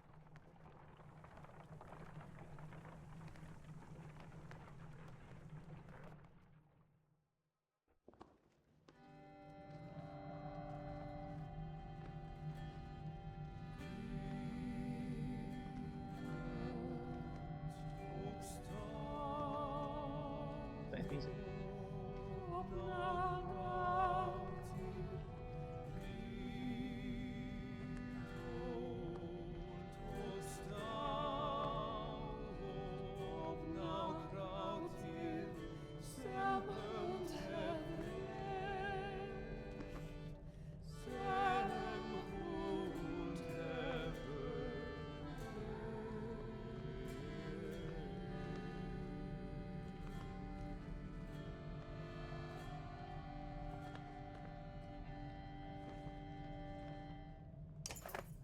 The site of Geirdards, or I don't even know what this rune means. Godstone in the center of the old wood surprises almost everyone. The Eastway Road surely minimized this Godstone's visitors, allowing lichens and ivies to encase it. Still, the surrounding area appears accommodating, except for the rather new and impassable rift in the ground just beyond the stone. And already your clansmen are slowing off their packs. Consider what to do. Clear away some ivy and inspect the stone. Known as the god of wise counsel and direction, Gerdar is accredited with all types of discoveries and good decisions. As you pull away large strands of ivy, Aleo reads aloud the tale inscribed. A young man came here 8 times in 8 days, seeking counsel on the matter of a young man who had pricked his heart. On the 8th of these days, when the young man's voice had become hard with the weight of his unanswered prayers, Gerdar cried aloud, saying to him, "She is not at my stone, fool boy. She lives where you live, sleeps where you sleep. She cannot love a man who is not there." As you think about the story, you discover a small nook in the stone. Inside is a lock of red hair tied with sewn cloth. The clansmen go about their rituals with the godstone and are soon ready to move on. But up ahead, others have decided to make camp. You stifle a yawn, but look forward to some rest. Okay. How injured we looking? 3 days for you? Yeah, you're gonna have to sit these out now, buddy. I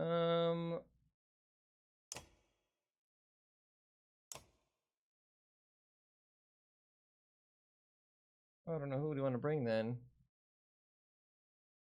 I mean, these guys are pretty good.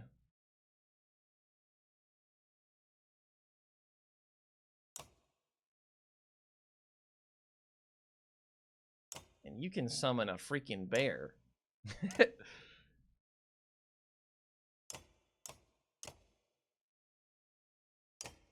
Kind of want to level up this guy just because a freaking bear, man, you know?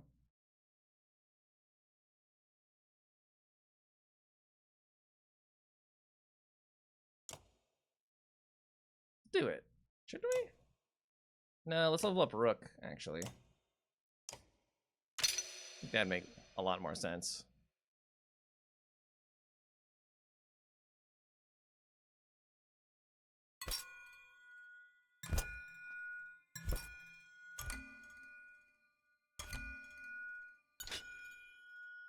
Again, I don't know what puncture means. I don't know what that means.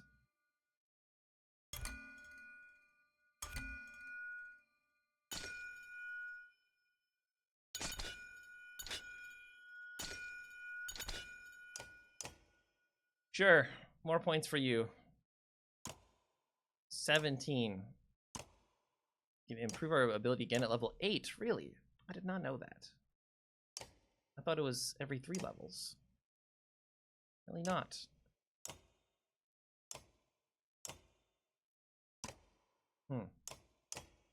Interesting. Oh, I should have looked at the item that we got, though. Hold on. Brenna's Lock. +1 to all talents. +2 to will, and +1 will per rest. +1 to all talents. Is a stat a talent, or what is a talent? Does that mean these things? Even the I mean, that's really good. That's really good. Of course, we don't have anyone that's level 8, which makes it less good. I think we should rest 1 day underneath this tree, or the thing. We found another. Oh, you found another cricket. How did I know? Because you always brought me crickets as a little girl. I know you're not here, Let. I'm dreaming, but I want so badly for it to be real. I failed you in Borsgard, and I'm sorry. Part of acceptance. You were strong. You didn't need to fire that arrow for me to know that. But like your mother, I couldn't tell you no. I wouldn't.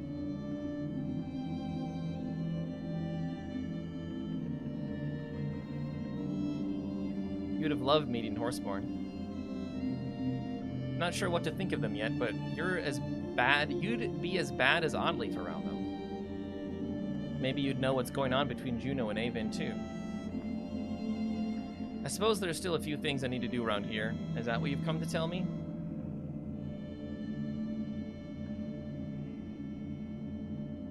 Hold you inside my heart for strength. I must let you go to do what they need of me.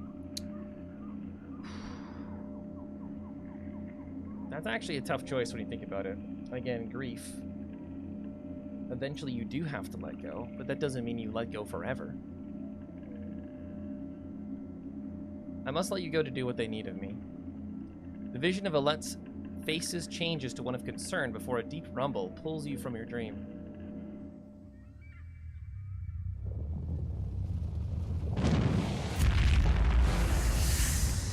Oh, hello.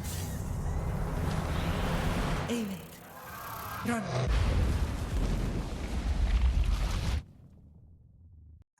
It's the serpent.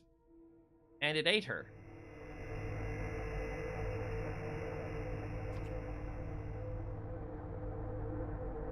Oh, there's that orb I think that guy was after. Sekit Resta.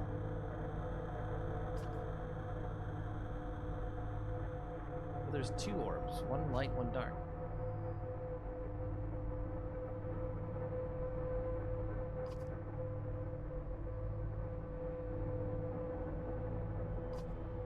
Troublesome.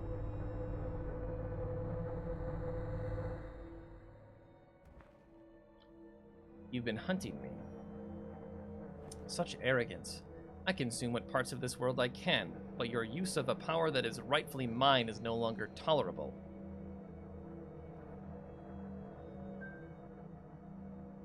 You should not be here, so nothing is yours. I mean, that's not true. You're supposed to be here. False. I am created by a god to become a god. It is you who should not be here. A mistake was made, but this is not your time. Busy don't. This is my only time because of you. Everything shakes violently. Have I become so pathetic I cannot even consume you? Perhaps we want the same thing. Your schemes are insignificant. Would you humor a gnat's requests? Besides, if you truly desire the same as me, release your grip on that which currently sustains you, and allow you to destroy all that lives. To what end? To the end. To the end. Just as this world started, so must it cease. All things have an end. And so must you. The others with me will find a way to stop you. The space shudders again. The others, could they be your end as well? But you cannot control them all. You blink, and the serpent catches your hesitation. Okay, so that was just Borverk right there. So there is one you cannot control. He would be my salvation, but another shudder. I feel it too. We are both dying. No satisfaction in mutual destruction. Impatience has undone me. Frustrated to learn a solution too late. The space shakes horribly one last time. Vanak Visim Hokul. Just making things up. The serpent hisses just before a flashing light. A terrible pain rips through you both. The two of you shriek simultaneously and your vision dims. And that's what caused the darkness? Whoa, what the? That's the serpent?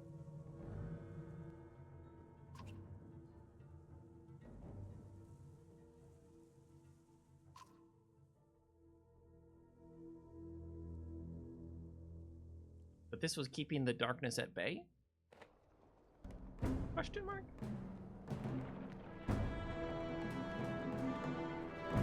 Okay, where are we, by the way?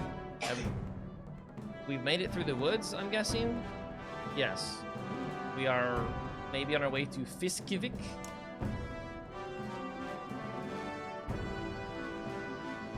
Or we're headed towards Armorang via this way, I don't know.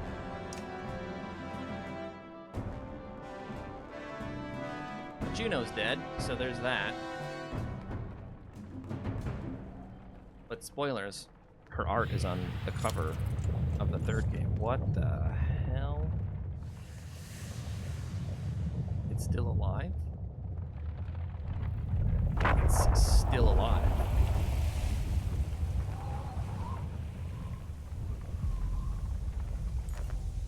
Several humans and a few Varl wander out of the old wood to rejoin. Almost all look dazed, moving by rote rather than purpose. Not much different than you and the scant few left of the caravan. Ivor pulls you aside. Look at us, Rook. There's not much to look at. Maybe that's what you mean. I couldn't do a damn thing to help. We've never seen the Varl like this. Hey, he's losing his confidence. We all scattered like roaches. I don't know if all the ones missing are dead or just lost. I couldn't tell if we were chasing that serpent or trying to get away from it. And the way Ivan threw lightning at it, we missed that. I've never seen anything like that, and I've lived a long damn time. He must have wounded that thing 100 times before it stopped, then blasted open its side to save her.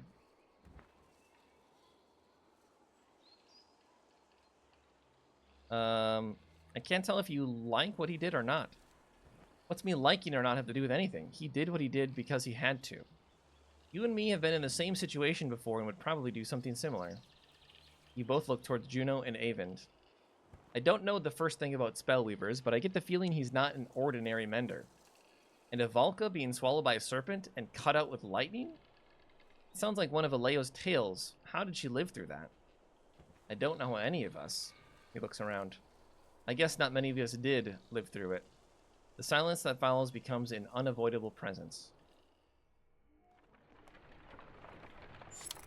Alright, we need to camp.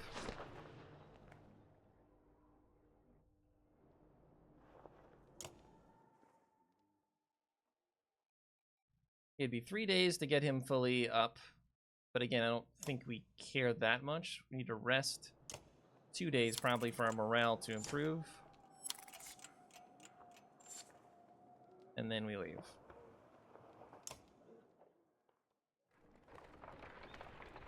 Yeah, we are going to Fiskivik. When Juno stands from the cart carrying her, clansmen recall old prayers or pull their children behind them. She takes in their frightened stares with grace, but beckons to Avon to join her away from the caravan. The two menders are given privacy, but out of fear more than respect. Ivor shakes his horned head. I'm not sure where all this is leading, but these clansmen, what's left of them, aren't doing so good.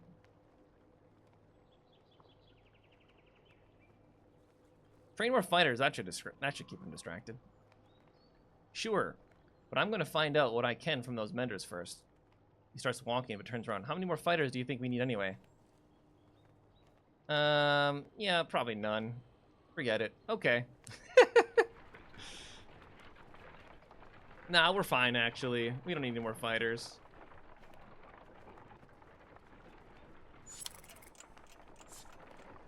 There are signs of recent fighting all around Fiskivik. But it might provide a meeting ground for all who scattered when the serpent struck.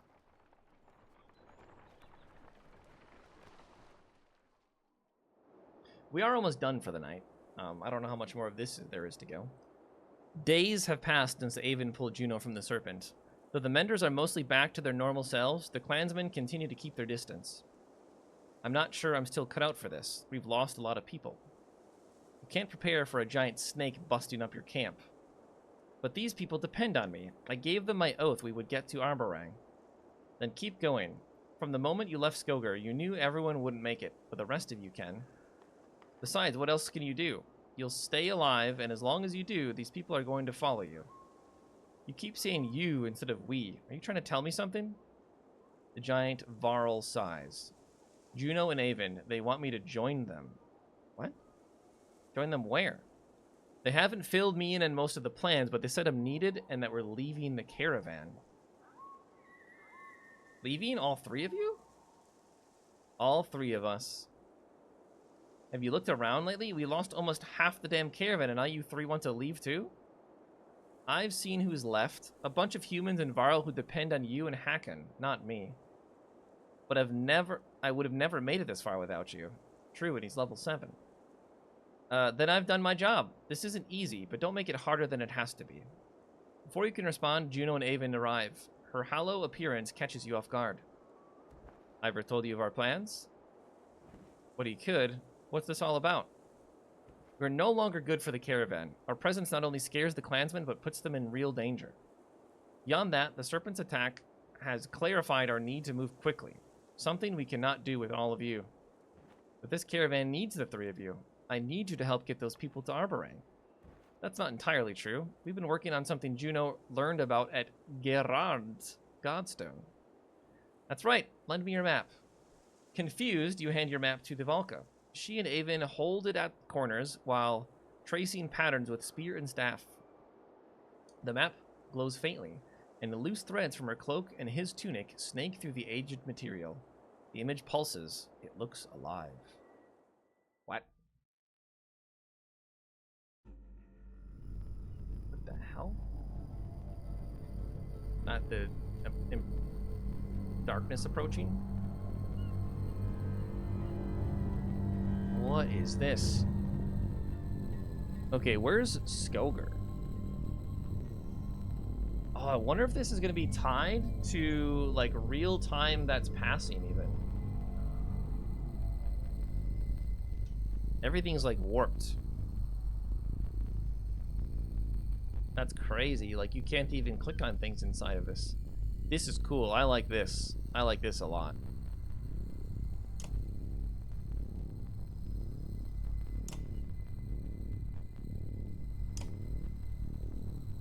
Yeah, very cool. And there's like cracks everywhere. Cool. Alright, where are we though? Yeah, we're down here. Are we going by boat? Very cool.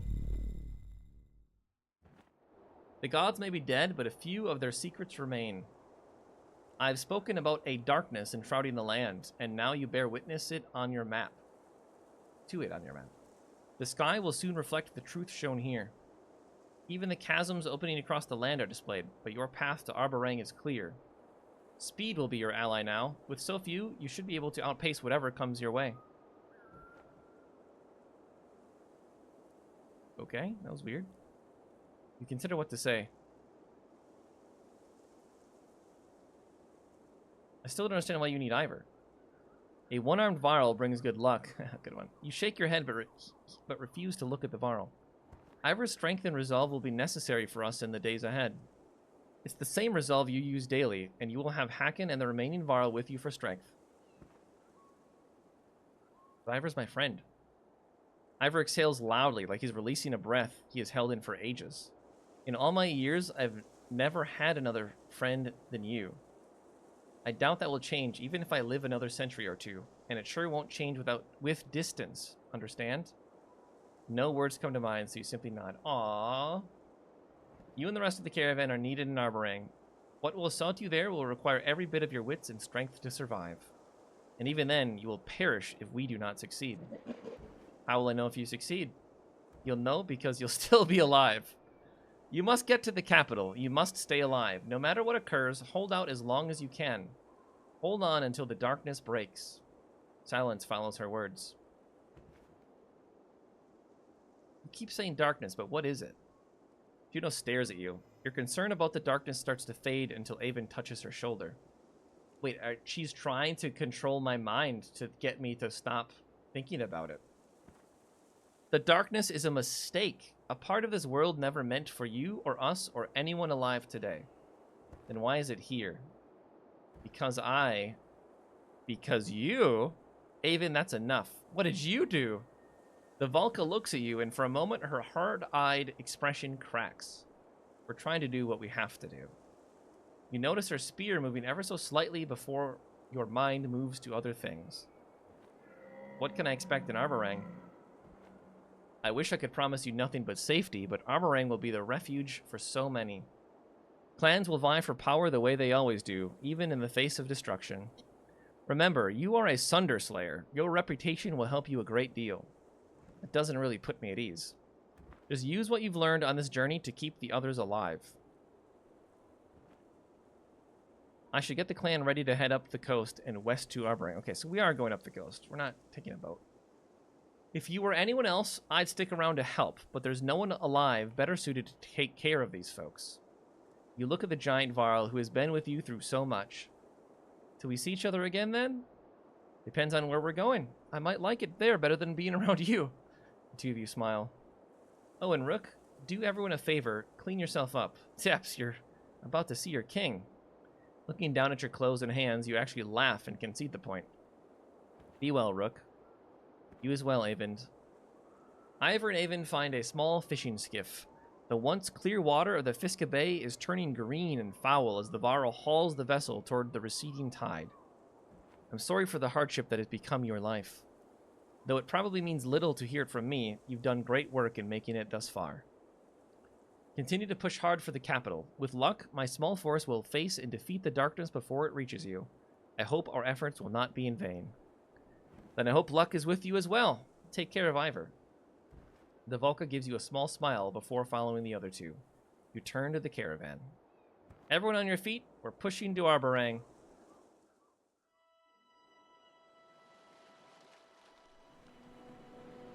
Are we going as the 3 now?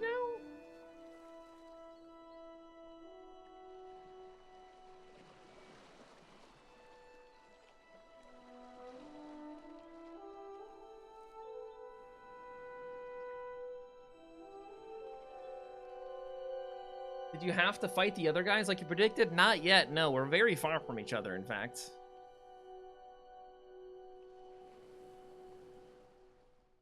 The fetters will burst. I think we're about to be done, though, because I don't want to get too far into this chapter. Yeah, this is fucked, though. Darkness literally approaching.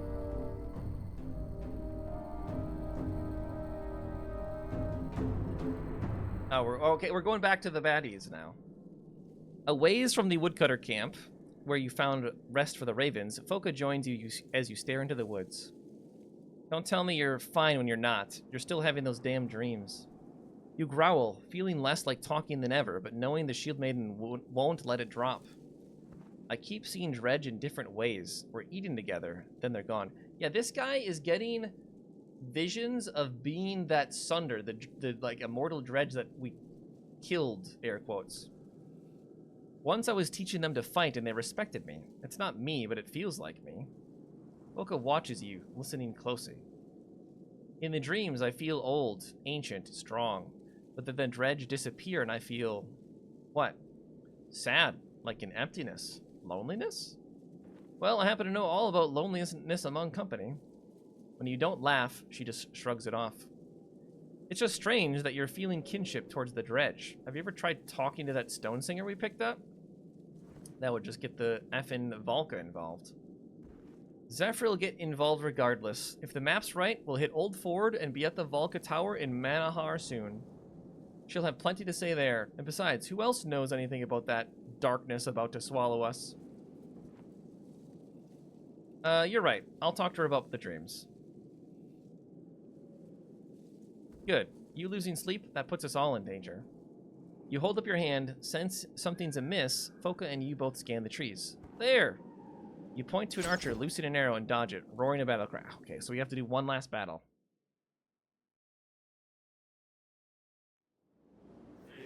Who are we fighting?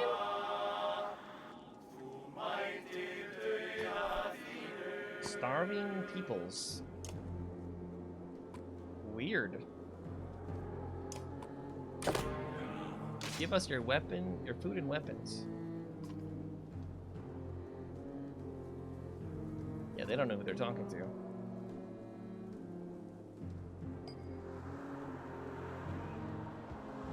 Okay, so you can hit this guy for 6 damage, which means you can immediately kill him if we buff this to rank 3. So then you get another turn. 13 minus 5 is 8. So you don't even need to buff this. Can you just keep doing Call of the Week? Oh my gosh, this is busted OP. Okay. Go here. 13 minus 5 is 8. So if we buff this to max, you're dead. Okay, who's next? 13 minus 6 is 7. So I would need the full amount again. Whoops. That would be... You're dead. And then we go here. We don't have any willpower left, so now we just have to kill you both. 13 minus 6 is 7. 13 minus 8 is 5. So we would need to buff this by 2, but I can't buff it at all, right? Okay, that was a good turn.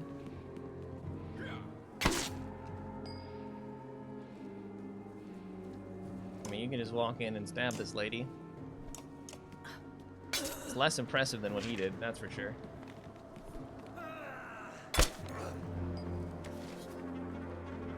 Okay. Yeah, just kill this guy. And then kill that guy. I really hope we don't have to fight him.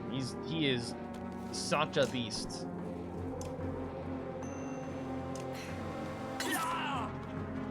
Literally just killing everything.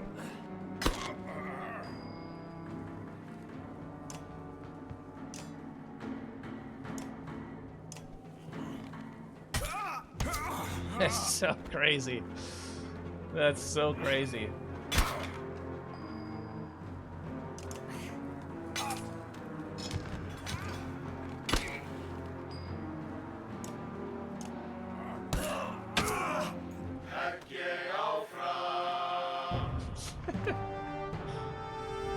Well, that happened.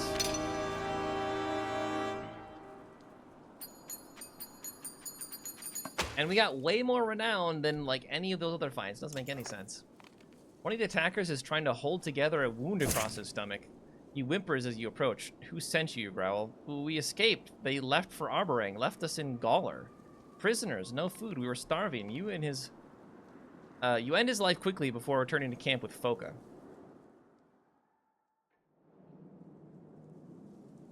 Okay, I think this is where we ended. I think this is a good ending spot. So, yeah, we are now playing as these guys. So the last game, again, was 9.5 hours we played it for.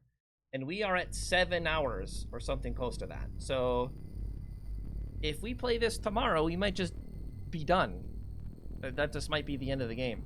So what I'm thinking is about to happen is we're going to go take you to right before we get to your destination, and then the game ends, and then game 3 probably picks up there. So, like, you'll be in Manaharn, whatever, and then you'll be on the way to Arborang. That's my prediction. So we probably only have, like, again, like 3 hours left. So I think we will do that tomorrow.